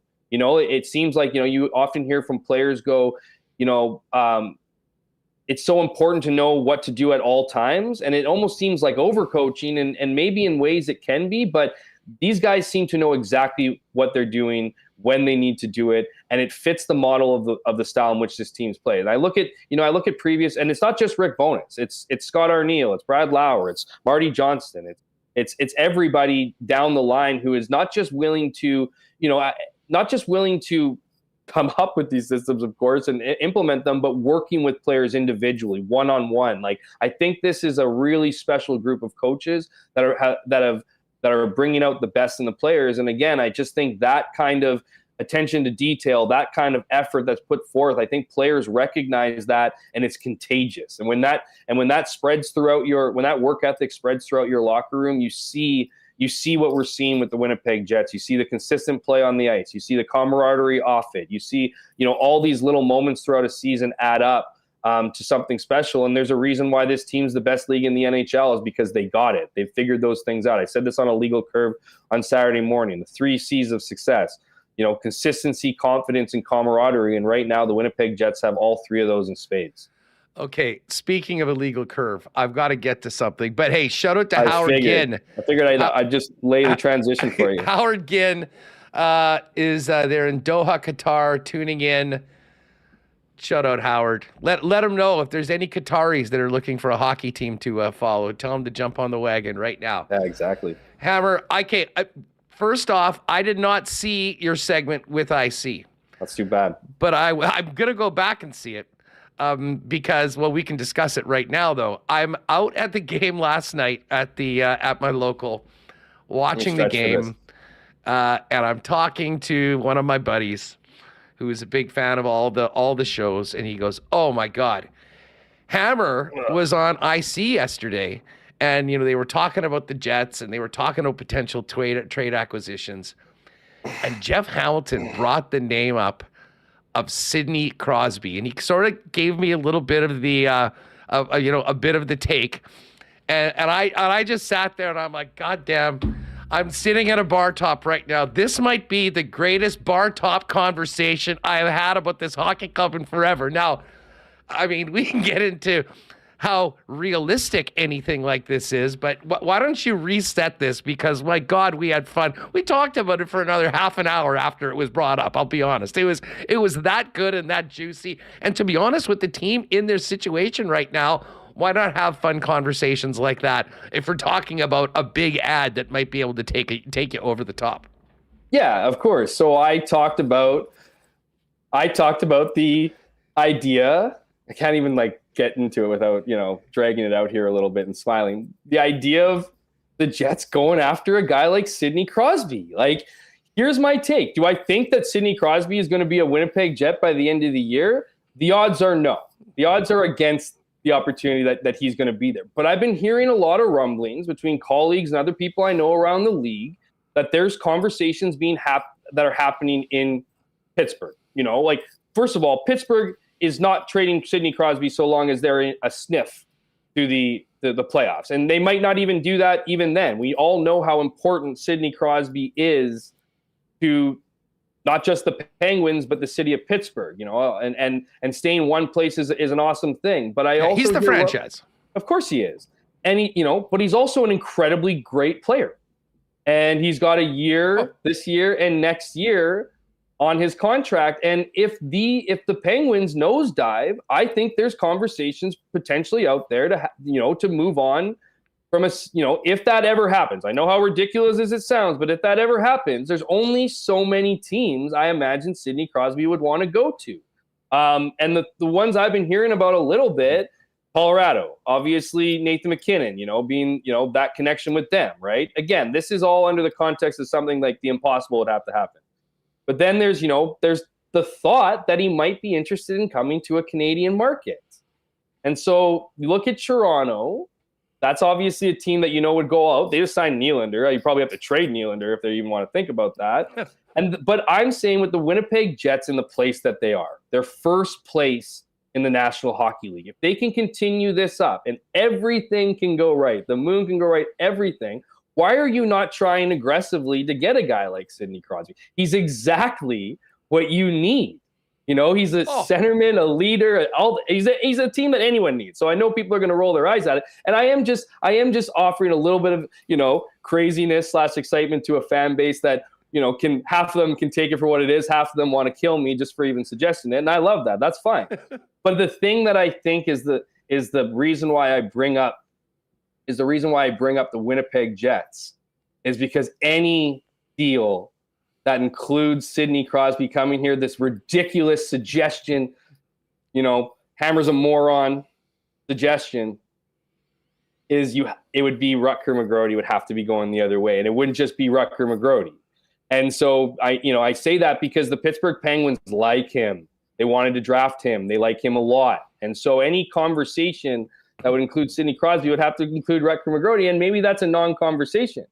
But I just think that with that asset where the Jets are, we're probably spending too much time already, me talking about this, but I just think what would be a more perfect place, what would be a better gift to the Winnipeg Jets fans out there who, have showed up, have gone hard, have supported their team, for their GM to go out there and just make a swing for the fences and completely change the NHL landscape come later this year. Okay, a couple things on that. Sure. I have on this show a number of times, and I think I tweeted out after the gold medal game, after yesterday's show. If there's a picture of Rutger with his gold medal in his mouth or whatever, and I said I haven't been as excited for a Jets prospect to come to Winnipeg as I am about McGroarty since the Jets drafted Patrick Laine. For sure. And I have said on this show a number of times that, we'll get into some big time trade talks, but the one guy that is, untouchable, that's off the table, is McGroarty. Well, that was until I started having this conversation last night watching the game about the concept of a potential acquisition of Sidney Crosby. And I'll just say this, as far-fetched as it does seem, and it is. It's absolutely far-fetched. I don't think it's impossible. The thought of this team, the way they're playing right now, adding a Crosby, who would be, I mean, to be frank, Sidney Crosby and the way he plays, the Winnipeg Jets, everyone is trying to emulate that way. The selfless 200-foot game of Crosby, who's still playing at an incredibly high level. I mean, I'm just sitting here thinking about if your center ice is Crosby and Scheifele and Adam Lowry, I mean, that's where you're starting. And then maybe Vlad on the fourth line.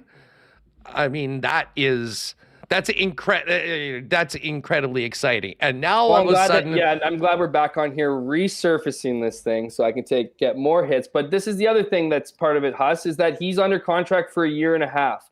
I really do think the Jets have a massive window here. They ripped open that window with the way they're playing this year, and this year and next season. Those are going to be 2 critical years. That's all I'm saying. Yeah. Well, hey, listen, this is a venue where it's fun to have these sort of conversations. And, I doubt that Sid is going to be ending up on the TSN trade bait board at any point soon.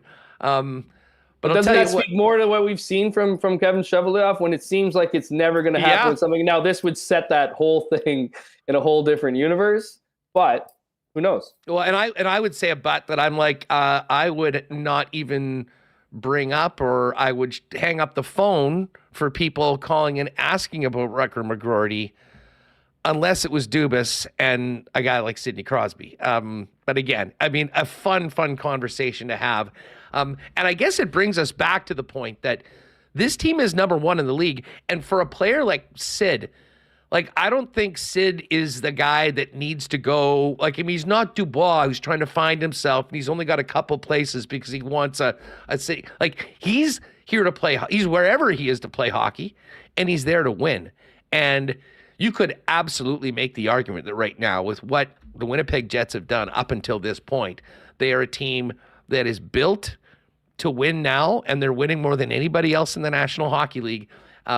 And they play a way that if you were a player like Crosby that understands the game as well as anyone and knows what it takes to win and sees the way the team is playing, even if it meant coming to Winnipeg for a year and a half, which I know is not on the top of most NHL players' destination lists, if it's about winning, there's a big opportunity to do it right now. And as I say, it was a very, very fun conversation to have just on that. And again, there's a lot of time before the trade deadline goes, and we'll see the way the team looks when Kyle Connor's back.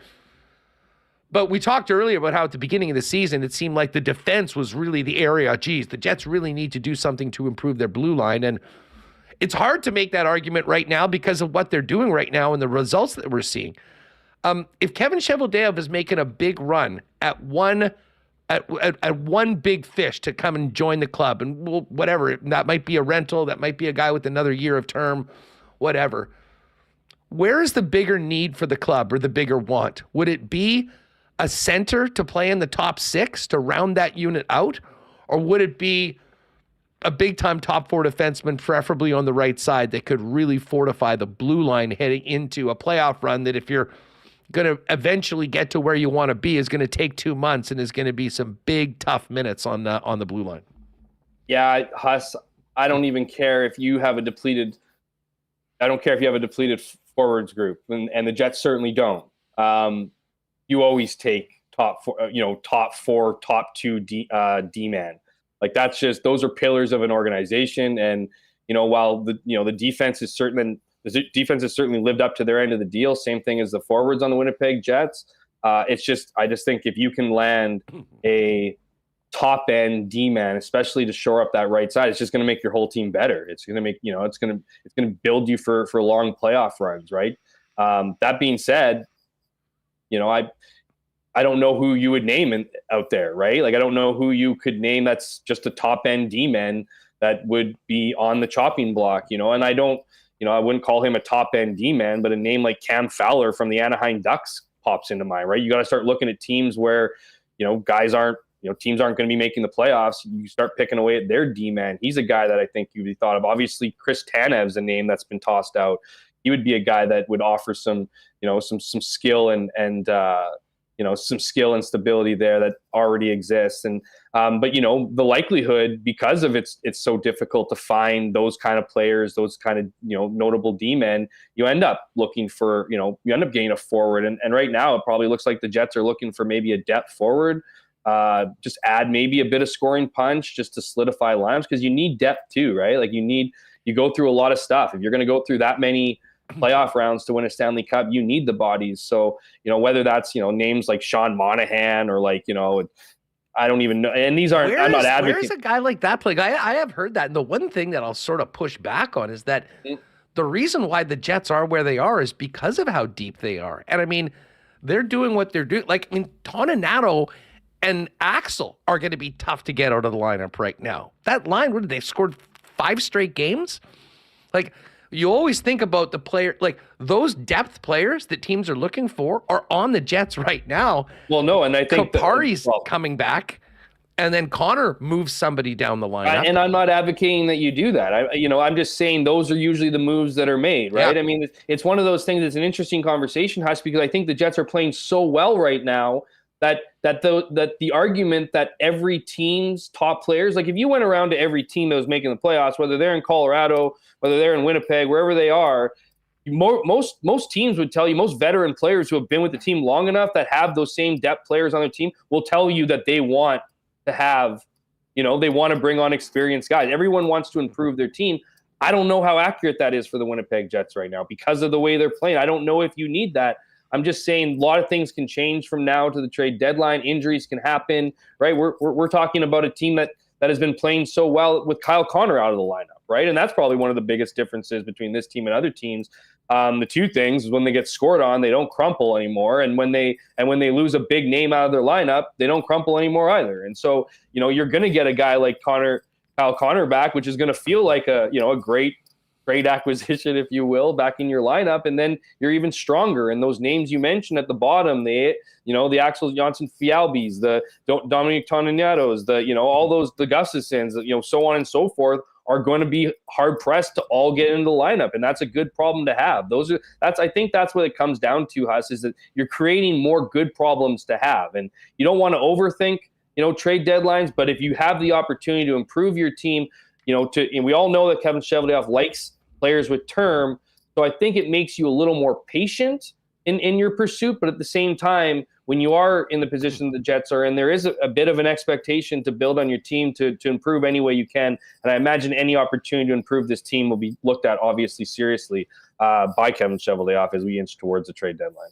There's only one thing to do now, Jeff, and that is hope that the Penguins lose every single game going forward.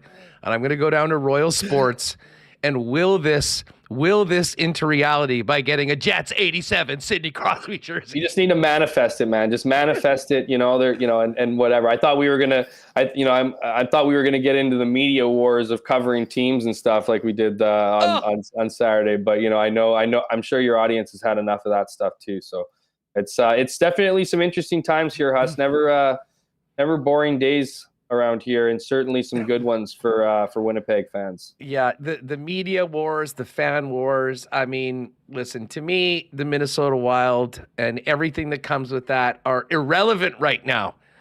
We're in a different area code right now than that team and everyone that supports them. And we'll still get a few wild trolls in our mentions every now and then. And I mean, Russo came on with KNR and did a very heartfelt apology, and we moved on that. If that satisfied everybody, I don't know. But as I say, Wild, irrelevant right now. What is relevant is this opportunity that the Winnipeg Jets have coming back home for 4 games to keep this thing rolling. And just quickly on that, I mean, you've got a Columbus team that unfortunately won't have Patrick Laine. There'll be some different disappointed Jet fans that I certainly were planning on coming to the game because they're still fans of Patrick. But that team is struggling. And I mean, dude, this game on Thursday night, after the Bedard hit where he broke his jaw, Nick Foligno broke his hand or whatever, fighting after that. I mean, I was looking at that roster. That might be the worst team on paper I can ever remember in the National Hockey League. And listen, we said that yesterday, and the Calgary Flames lost to them. So winning is hard in the NHL, and you can't take anything for granted. But, I mean, this is a real opportunity. Like, the fact that they've got the first 3 of this 5-game stretch against teams way below the playoff line, it'll be something else. And Remis has just pushed it up right now. I mean, Jason Dickinson with Blackwell and Kurashev, Mackenzie Entwistle and Cole Gutman and Lucas Reichel. That's the top 6. Isaac Phillips, Ryan Donato, and former Jet Zach Sanford, who was just plucked off waivers. And then Boris Kachuk, Brett Seney, never heard of him, and Reese Johnson. I mean, enough that you had to switch those guys' jerseys to the front because the graphics designer is on vacation. They don't have numbers yet. They've just been added to the roster, and they're figuring out where they're going to play. And again, the one thing I'll give this team credit for is they haven't overlooked any opponent. They're not playing different. They're not playing down or up to the level of the competition that maybe this team had done in the past. But man, when you look at the schedule right now, Jeff, and what they've already accomplished, this is a real opportunity to keep the floor on the gas and really establish themselves as a top team in the conference, in the division, in the league, as they get into some more tougher games, certainly with the road trip game in Boston, game in Toronto later on this month, and then, of course, that big Saturday night game against the Leafs on the 27th. Yeah, we talked about this at least a couple weeks back, when we were talking about the success the Jets had over the Bruins, and then we were talking about the games against Mini, and then after that was that home game against Tampa Bay, and then off to California for the dad's trip that just concluded. And we spoke about how important those games were. Like, they're a bunch of, all due respect, bottom feeders in the standings, teams right for the picking, and that's extended. They've done the job. They've done a really damn good job. They got both victories against Minnesota. They went out on this trip, got all 3 wins, and now it's coming home and riding that wave of momentum and that, those good feelings and vibes against teams that are also going to be in the fight, right? It's still going to be a challenge, right? There's some of those teams, the Islanders, that are still fighting for spots and for a playoff spot. So it's not going to be easy, but these are teams that are still trying to figure it out. While it looks like it looks like the Winnipeg Jets have got it figured out. So this is a really big opportunity, and a big opportunity to collect points, right? We always hear in March and April about how important those points are. And then those guys always talk about, those points were counted for the same earlier in the year, and I wish I got that one. Well, this is your opportunity to take those points, to rip those points from these teams that don't deserve them. And then at the end of the season, talk about how you dominated through February, March, and April. And you know what, heading into the playoffs, playing some of your best hockey and feeling good. That's obviously the goal here. So I think the Winnipeg Jets are in prime position. As we opened up the chat, I don't see anything to suggest that this team is just going to lay an egg. They have a system in place that's been successful. They look like they're, I really think that streak of 3 goals or less is something that they're rallying behind, that they're taking great pride in, and something that they certainly want to continue. So I think that, everything just seems to be going right for the Winnipeg Jets and setting them up for, including the scheduling, setting them up for another good run here, possibly. Yeah, I mean, every single game this team goes out, it seems like they sort of pay Connor Hellebuck back for the previous few seasons and the way that he has been the backbone, and both goalies are benefiting it. And as I say, we've officially started Jennings Watch 2024 for this group because, I mean, the stretch is historic already. It is amazing. I guess the 2015 Wild team did this for 34 or 35 games. I mean, certainly they're going to look to continue that. It will be tough later on with some of the teams that they're playing right now. But listen, the body of work speaks for itself. And they'll look to build on that tomorrow when our old pal Pascal Vincent comes in as the head coach of the Columbus Blue Jackets. Just quickly, and I know we kind of talked about a bunch of the big Bomber news today. I imagine when people pick up their Freep tomorrow, you'll have plenty of a discussion and analysis on that. Yeah, absolutely. I'll be taking you into what happened with everything, the new coaching staff, some of the comments from today. Obviously, it's a bit of a new era, if you will. And then later this week, after talking with the GMs tomorrow, we get all 9 or 7 because some of those GMs are also head coaches and spoke today. I'll have a pretty I'll have a pretty juicy CFL rundown column, just, my trip around the league and all the, all my news and notes from the top stories and whatever, ready for Wednesday too. So it's a bit of a CFL week. I'm in, so it should be a good 3-down week. Hey, and you know what? Hey, hold on one sec. I see Spency 5 Centsies in here, and you Chaz is here as well. In that case. By the way, Remis has a note. If you're with us live, hit the subscribe button if you haven't already, and hit the thumbs up. But Remis has got a link there. We're just about at 4K on Instagram. If you haven't been following the WST Instagram, there's lots of great content there. So you got to tell them to add it to their to-do list. You got to get psychological on this. You got to add it to your to-do list. First thing's making your bed. Second thing is hitting that subscribe button. If you haven't done that, it's hitting the like. And just knock them off your list. If you can do 5 or 6 things, these are things. There's one. It's just a 1-item list. Just go and do it right there. Yeah, there's a link in the chat. Don't let anyone tell you didn't do anything today. But hey, the reason why I have mentioned the fellas in Edmonton, and I know we've got a lot of ESTers that'll jump in usually for the second half of the program. Just before we go, wanted to ask you about this MBT signing in Edmonton. Yeah. Listen, great quarterback, a guy that can help you win games. And I think, you look back at what he did before with the Argos.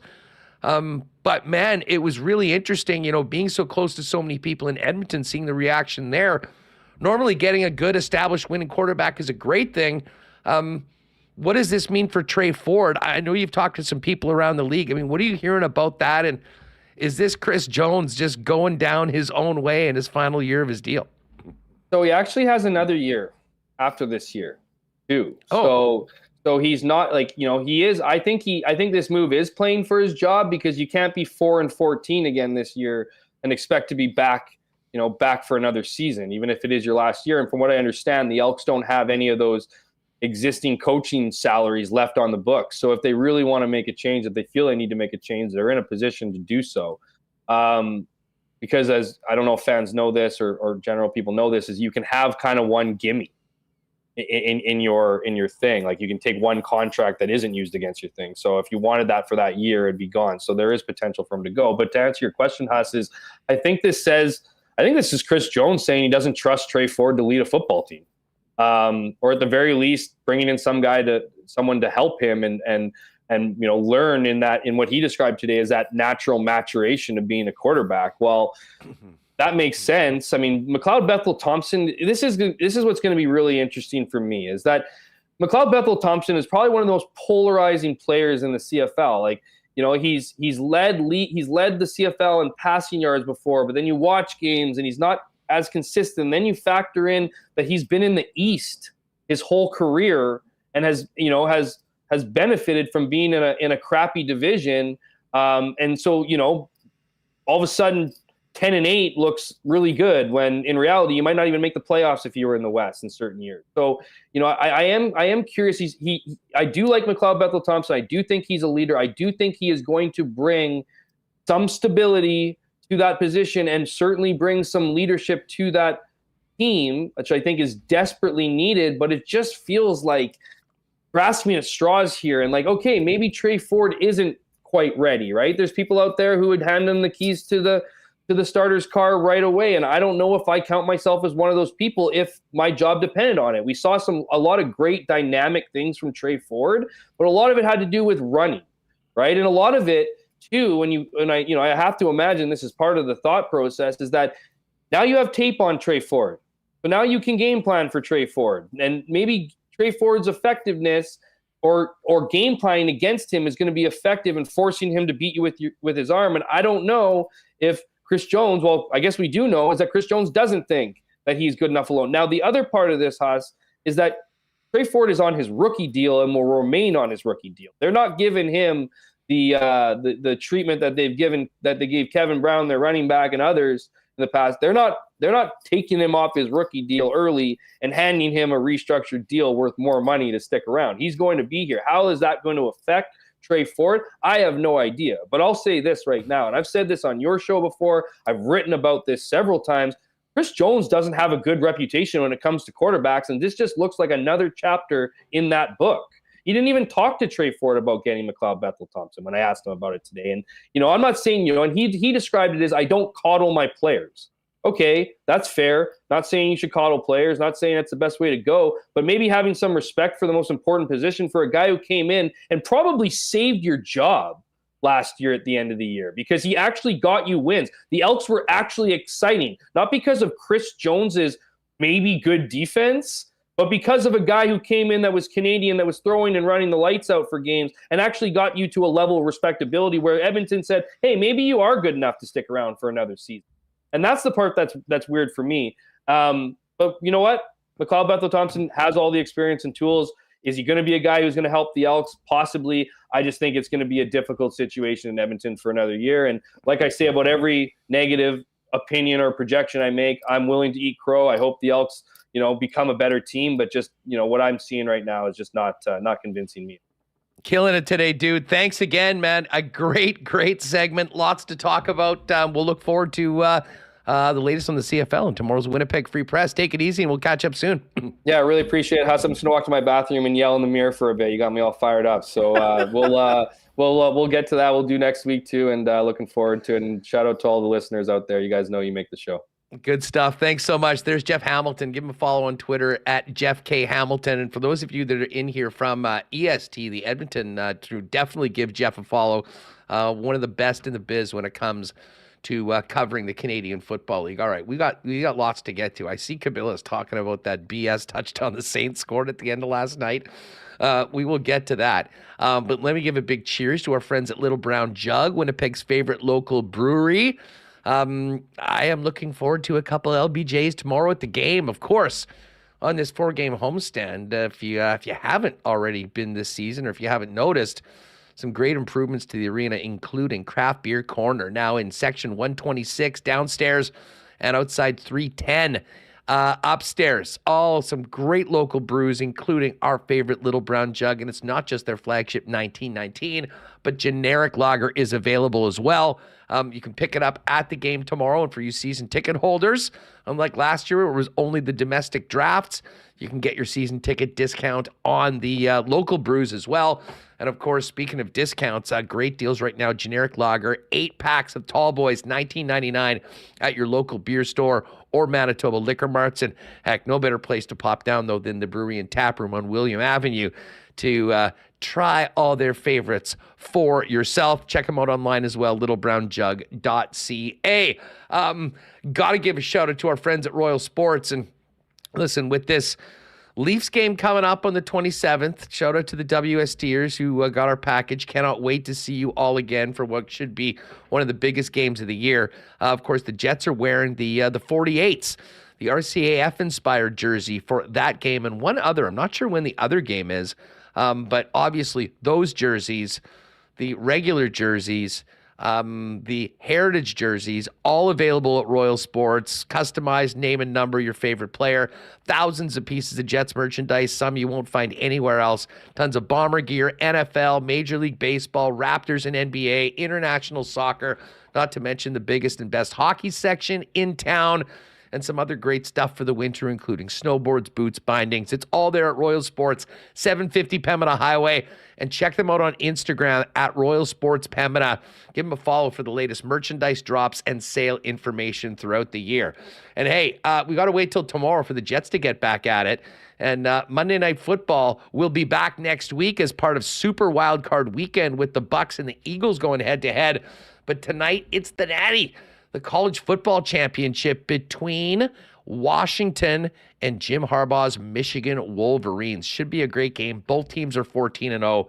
We'll get the line and the Coolbet Lines coming up. But if you're thinking about a great spot to watch that game tonight, just like Monday Night Football, make it Boston Pizza, ice cold schooners, world famous BP wings, gourmet pizzas, and more. And of course, it is your home for, if you're not at Canada Life Center for these next 4 games, the next best place to watch your Winnipeg Jets is your local Boston Pizza. And, just while we get into the Coolbet Lines, I do want to give a shout out. It's cold right now. We're into the new year, and I'm already thinking about getting out this summer to Aikens Lake Wilderness Lodge. Find out more online at aikenslake.com about the Aikens experience, a world-class fly-in fishing getaway right here in beautiful Manitoba, where you can be on the water in less than 2 hours from the city of Winnipeg. And as great as the fishing is, the hospitality and 5-star treatment from the Aitken's family is literally second to none. Aitken's Lake on all of your social channels, and find out more about booking and availability at aikenslake.com. All right, let's get Remis back in here. And Reem, this is one of those days where I think we could do a 4-hour show without any problem. Mondays are always fun. We have the Jets weekend, a lot of NHL topics. We haven't even debated, talk about Bedard's broken jaw a little bit, but yeah, NFL as well. Week 18, a lot of playoff scenarios, decided, and looking forward to I love the name Super Wildcard Weekend. It's so much better than Wildcard Weekend. Yeah, the playoffs might be diluted with a 7th team in. Like, no one wants to see Pittsburgh in the playoffs, although they keep winning.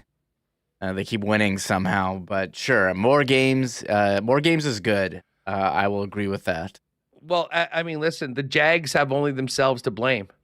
I mean, they were 8-3. They were 8-3.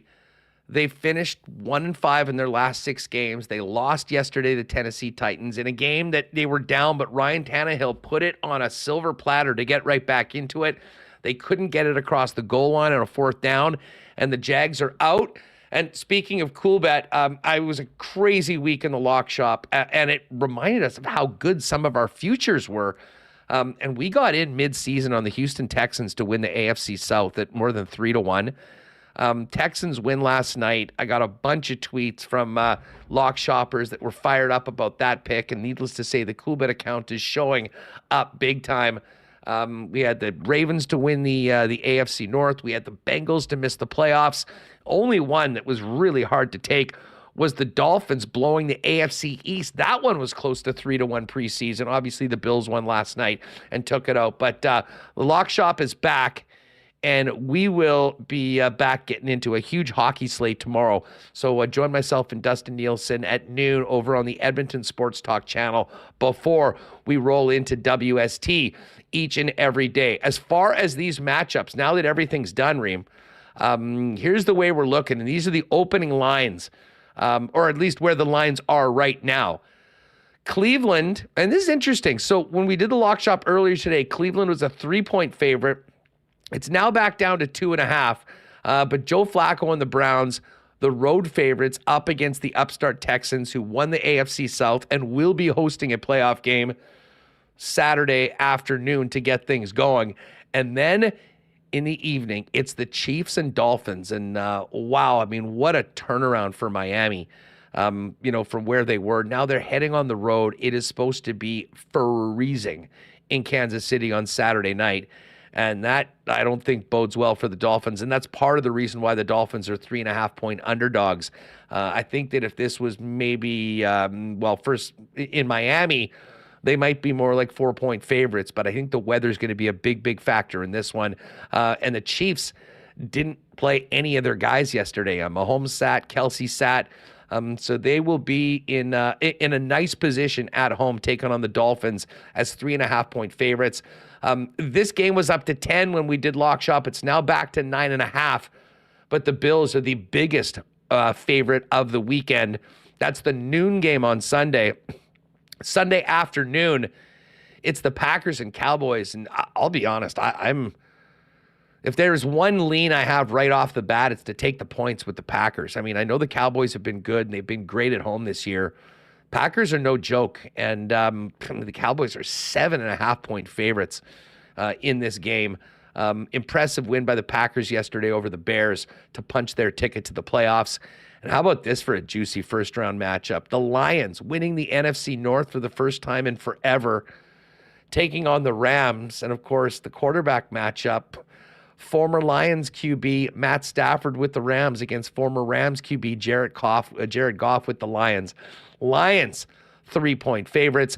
And then a week from today, we will have Monday Night Football as a part of Super Wildcard Weekend. The Eagles and the Buccaneers.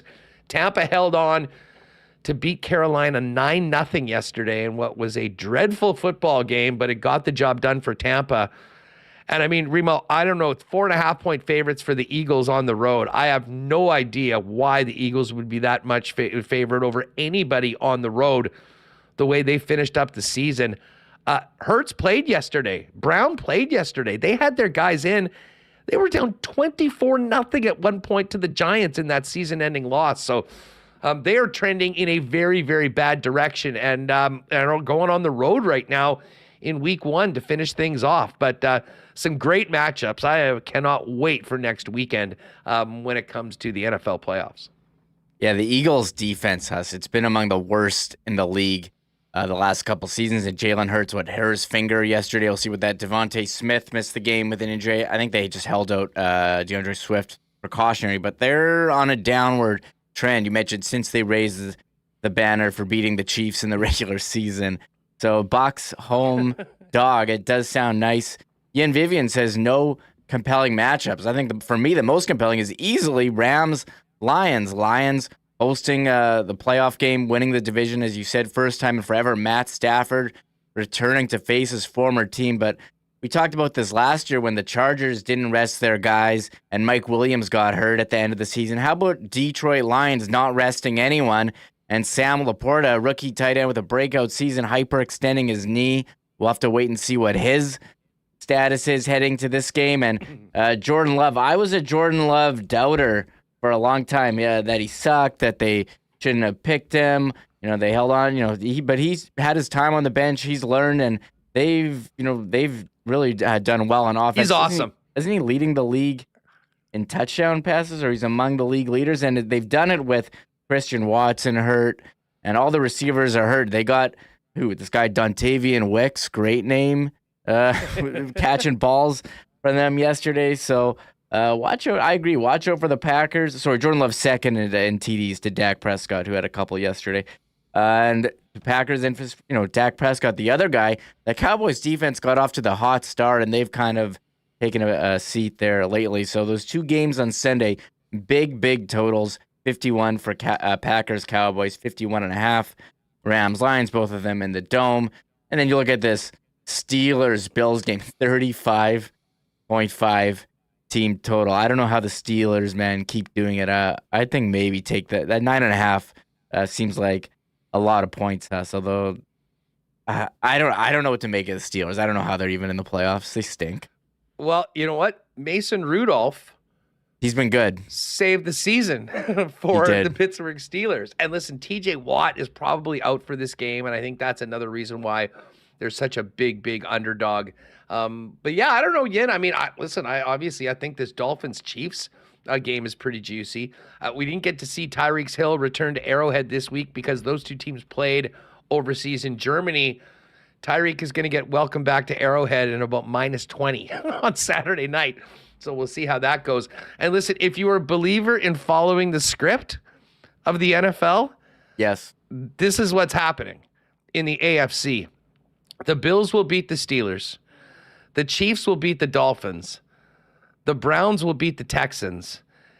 And then the following weekend, we'll have a rematch of the Bills and Chiefs, this time in Buffalo, and Joe Flacco and the Cleveland Browns going to Baltimore to take on the Ravens, with Joe going up against the team that he won the Super Bowl with. I mean, if you believed in the script, that is the way the script would go.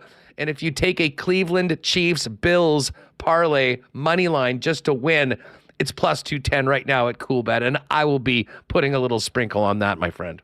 Yeah, some intriguing matchups. Interesting that Cleveland road favorites against CJ Stroud and the Texans. This Cleveland defense, I think they should be able to shut down. I don't know. It's going to be tough to shut down Houston, but if anyone can do it, it's certainly Cleveland. Yeah. I'm curious if Joe Flacco can keep it going. I know Houston's defense been a bit porous at times, and the Dolphins, what's going on with Jalen Waddle, Raheem Mostert? Can they play in the cold weather?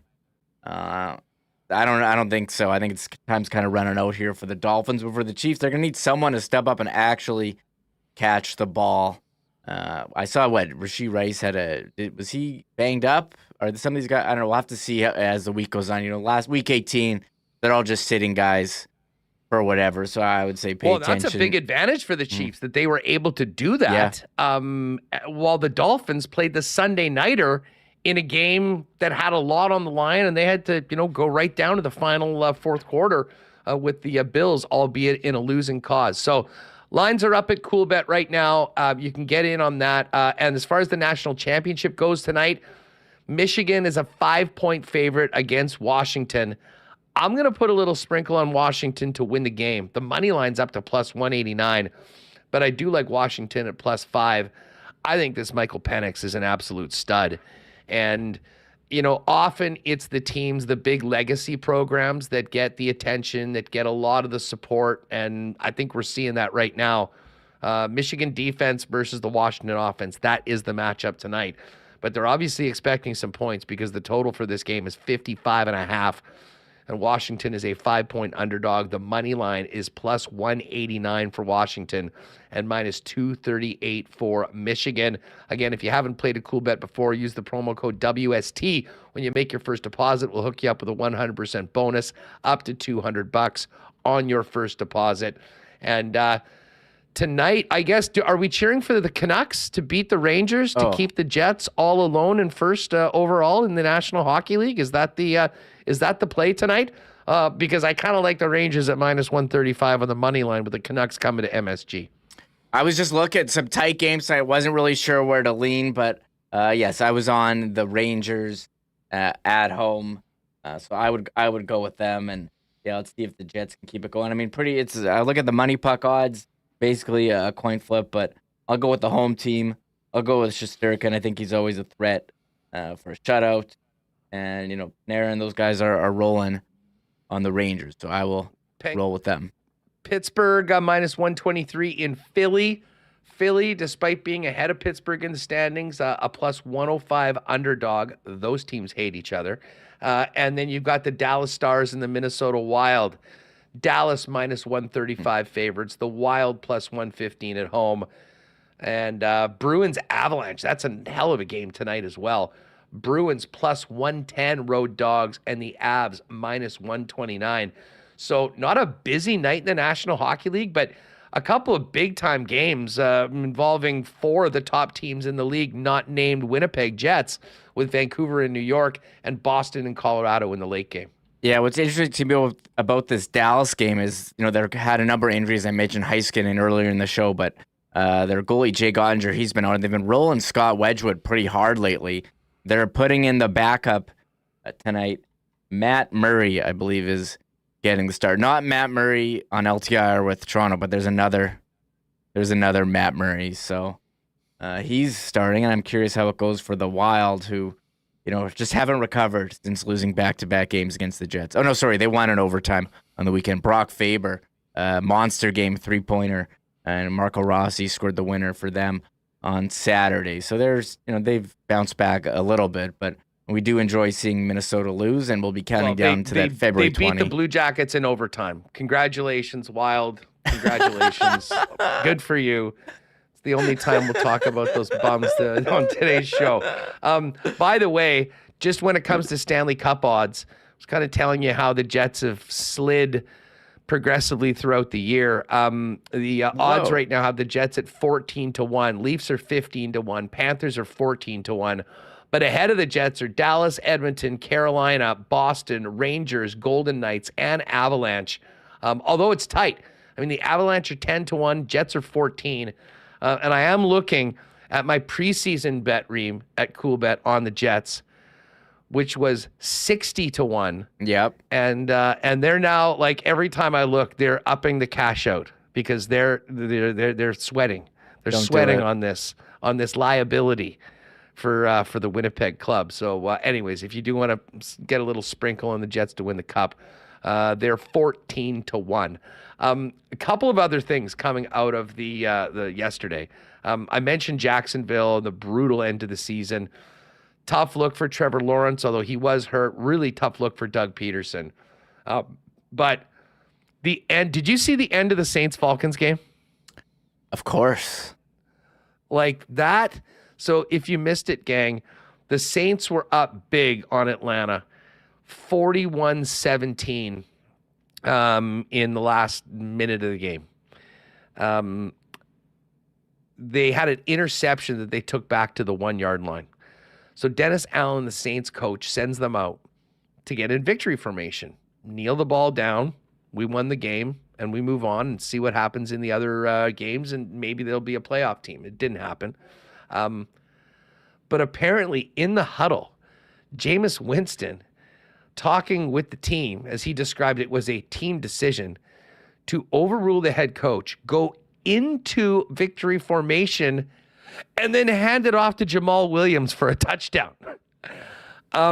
Needless to say, Arthur Smith, in his last act as an Atlanta Falcons head coach, was absolutely livid. And frankly, I don't blame him. I mean, that's one of the cheapest things I've ever seen. If you want to keep on trying to score, go for it. But when you get into victory formation, that's essentially telling the opposition that you're shutting it down, the game is over, and they call off the dogs as well. So I totally get why people in Atlanta and Arthur Smith was as pissed off as they were. Terrible look for Dennis Allen. Brutal look for the Saints. But the big story involving anyone involved in that was the fact that Smith was fired after the game, and it sounds like Ron Rivera is following his way to the unemployment line as he has been taken out by the Washington Football Club.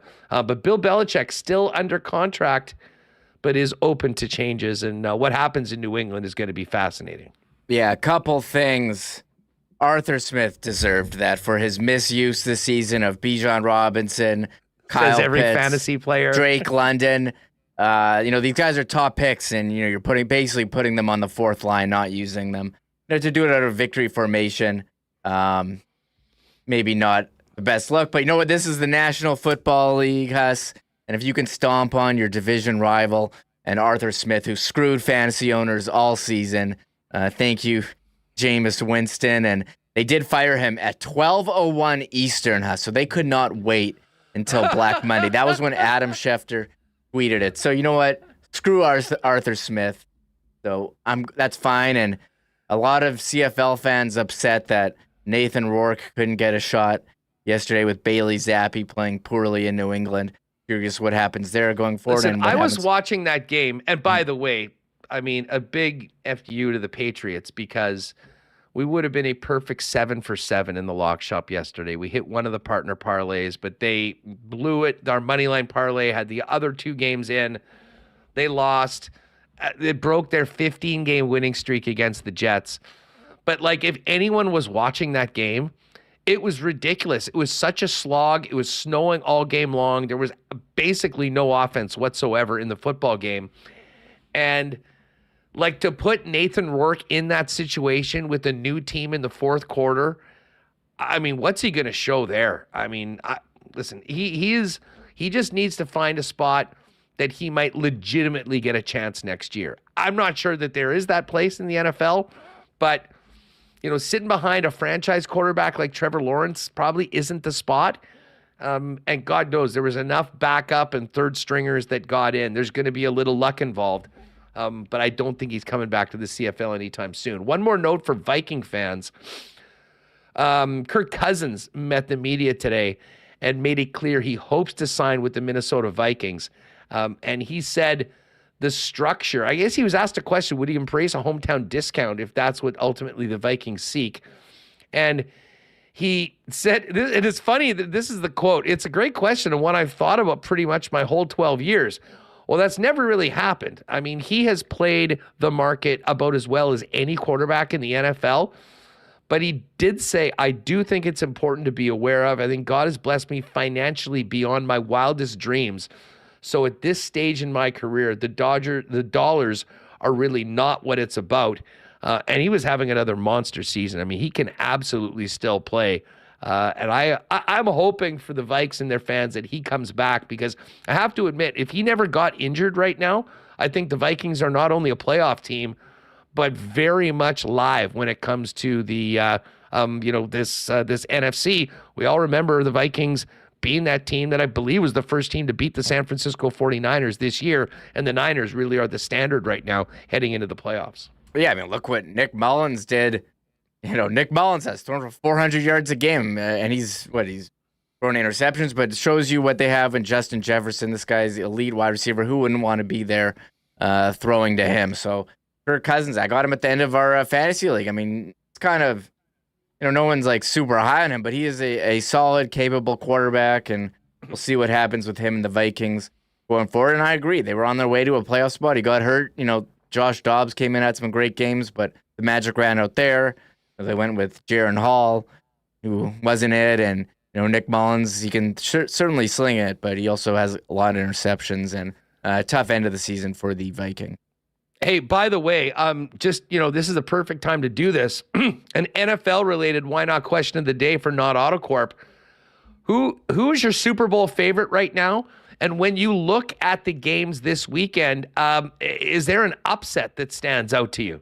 Let us know in the chat for the why not question of the day for Not Autocorp. Reem, when I looked at these lines last night, as soon as they came out, the one line that really stood out to me was this Packer line. The way Green Bay is playing and the way Jordan Love is playing, I know Dallas has been awesome at home all year long, but I think they're going to be a tough test for the Cowboys. And the fact that the Packers are getting more than a touchdown seems a little disrespectful, honestly. And tell you what, Jordan Love keeps playing the way he's playing, and maybe you get a couple of those guys back that can catch passes. We saw what their defense was like yesterday against the Chicago Bears. I'm not saying the Cowboys are going to lose this game. I kind of hope that they win and Detroit wins so we get a rematch of that game last week that the Lions sort of got screwed on. But I'm not sure whether the odds makers are giving the Packers enough credit. Yeah, you just mentioned. Jordan Love's certainly come on second in the league in touchdown passes, threw for 4,000 yards. And, they've had the receivers all banged up. They've been playing well. Will they be able to stop this Cowboys offense that has been really humming along with CeeDee Lamb? So, 51 total there seems accurate. And I imagine it's going to be closer than that. The Packers are a good team. We'll have to see, with the receivers' health, but it certainly didn't matter last week or yesterday against the Bears when it was Dontavian Wicks with solid 2 TDs. Yeah, I see Schickster. Niners, isn't it Baltimore? You know what? That's fair. Baltimore did go in and beat them in that matchup a while ago. I'm not sure that if those two teams played again in Vegas in the Super Bowl that I wouldn't still be leaning on the Niners. But listen, MC Stormy continuing to be the brains of the operation here. KC number 1. Let's go, What? Stormy. No. I like our chances going this week. Hey, you guys fade Mahomes and the Chiefs in the playoffs at your own peril. That's all I'm going to say. We'll look forward to this win, hopefully Saturday night against the Dolphins, to set up which would be an awesome. Is there anything better than the Chiefs and the Bills playing in the playoffs? Not much. They've given us a couple of the most thrilling games in NFL history, and I don't know, it could be very similar this week. Bills, they should roll over the Pittsburgh Steelers. I don't think there's any doubt about that. And again, what I want the most, Remis, not even having anything to do with my team, the Chiefs. I want Joe Flacco and the Browns to take on the Ravens. To me, that actually might be the most dangerous team of all of the teams in the AFC for Baltimore, including Kansas City, including the Buffalo Bills, because of how well those teams know each other from playing twice a year, and just that incredible Browns defense, that now their offense has a little bit of a spark with Flacco. And Flacco playoff magic is a real thing. People in Baltimore know that. Talking to some I was talking to a couple Ravens fans last night, and the thought of Joe Flacco and the Browns coming is a major, major concern. Anyways, get on over to Coolbet. It's all there for you. And Remo, I guess we'll focus back on the team tomorrow as another big home game against, as I mentioned to Jeff, our old pal Pascal Vincent coming back to the peg as the head coach. Got the job in very strange circumstances, and it hasn't gone well for Columbus so far this year. But I'm looking forward to hearing from Pascal, and most importantly, looking forward to seeing the Jets get back on the ice and hopefully keep this winning streak going and stay on top of the mountain in the NHL. Yeah, I haven't seen odds yet for tomorrow's game, but I imagine the Jets going to be very heavy home favorites. You have the team, Huss, with the best goals against in the league, 2.38, and the team with, the third worst goals against in the league, 3.63. Columbus. Only the Sharks and the Blackhawks, have worse goals against. And the Blackhawks are the opponent here. Thursday. So a bit of an easy run in the schedule here with Anaheim, San Jose last week, and now still got to take Chicago. care of business. Anaheim looked good on, what was it, Friday against the Jets. I mean, they outshot them. Laurent Brossoit was solid. But in the end, the Jets won. How about that shot by Perfetti, actually, for his goal? I didn't know he had that in his bag. Really nice. I mean, nice quick release. It wasn't like a huge wind-up on the one-timer, just, quick wrist when the puck is, in near him. So that was a nice play. By the way, hey, shout out to Northern Farm Girl. Great to see you in here. Welcome to the show. Always welcome in here. And Dolphins Chiefs. It'll be a good one. Now, listen, Yin Vivian. Yin, you're one of our favorites. You are here all the time. 99% with great takes. This, however, this is a 1%er, though. Yin Vivian, Taylor Swift is the Chiefs' Yoko Ono. Us is too young to remember the breakup of the Beatles. Listen, I know the Yoko Ono reference, though, and that is the most insane take, and I hear it from crazy people on the internet. Anti-Kona Polly. Taylor Swift might be able to catch better than a few of the guys that Patrick Mahomes has been throwing passes to, and I would almost wish that she would go out there and do that. Obviously, I'm joking. Listen. Travis Kelce is allowed to fall in love. She has been a great supporter of the team, doing nothing other than throwing the red on and coming out to games. Their problems have absolutely nothing to do with Taylor Swift. And this is the time when we move past the regular season. The Chiefs Kingdom and the Swifties come together as an unstoppable force. And the first team to feel the wrath of the Swifties and the Kingdom is the Miami Dolphins on Saturday night. Terrible take, Yin, and T-Kona Polly, do not promote that. There's Jets Pope. They're going to take him to the Super Bowl. Don't worry. I'm with you on that. Well, it will be tough. The Ravens are for real. The Bills are for real. But I'll tell you what, I think they are getting a bit of a break with what the weather is expected to be, as we talked about, with Miami, of all teams, coming to Arrowhead on Saturday night. Listen, this has been an awesome show. We were pushing 800 for a good portion of the chat today. If you popped in later, you're listening later, make sure you're subscribed to the channel. Hit that thumbs up button if you haven't already. Holy smokes, we're at 350. That might be nearing a record for us, gang. Tomorrow, can't wait to do it all over again. Lock shop at 12. We'll hit all the hockey games that night. I'll let them know in Edmonton what's going to be happening here, hopefully in Winnipeg, as even the play of the day, which doing it. I always stay away from the Jets, but after not even the wave could impact the Jets earlier last week, I rode with the Jets on the second end of back-to-backs on the puck line against the Ducks. They came through. So we'll probably have a similar conversation tomorrow about that in the Winnipeg Jets. But we'll be hitting all the hockey games tomorrow in the lock shop, and then tomorrow on the program, I think Mike McIntyre will be coming on. We'll have the latest. We'll hear from Rick Bowness. Hopefully hear from Pascal Vincent as well. Some of the Jets tee up tomorrow's big game to start this 4-game homestand. And again, gang, if you don't have tickets already, let's make that happen. WinnipegJets.com/tickets. I don't want to be hearing from Oilers or Wild fans anymore about us having the number one team in the league and not filling the building. This team has earned it. The games this week and weekend should be great, and hopefully we will see you there. I certainly will be. And hey, shout out to our pal Lucas, who was the birthday boy and was the lucky winner of the seats. Remo, you know what? Just to finish up, Chuck Hellebuck did such a great job of doing the tweets of what they were seeing in the game. We might have to pick up the slack from Chuck on the weekend and do some similar similar tweets tomorrow as we get to enjoy the Play Now Lounge and everything that comes with it for the first time, thanks to our friends Mitch and the gang over at Ticketmaster.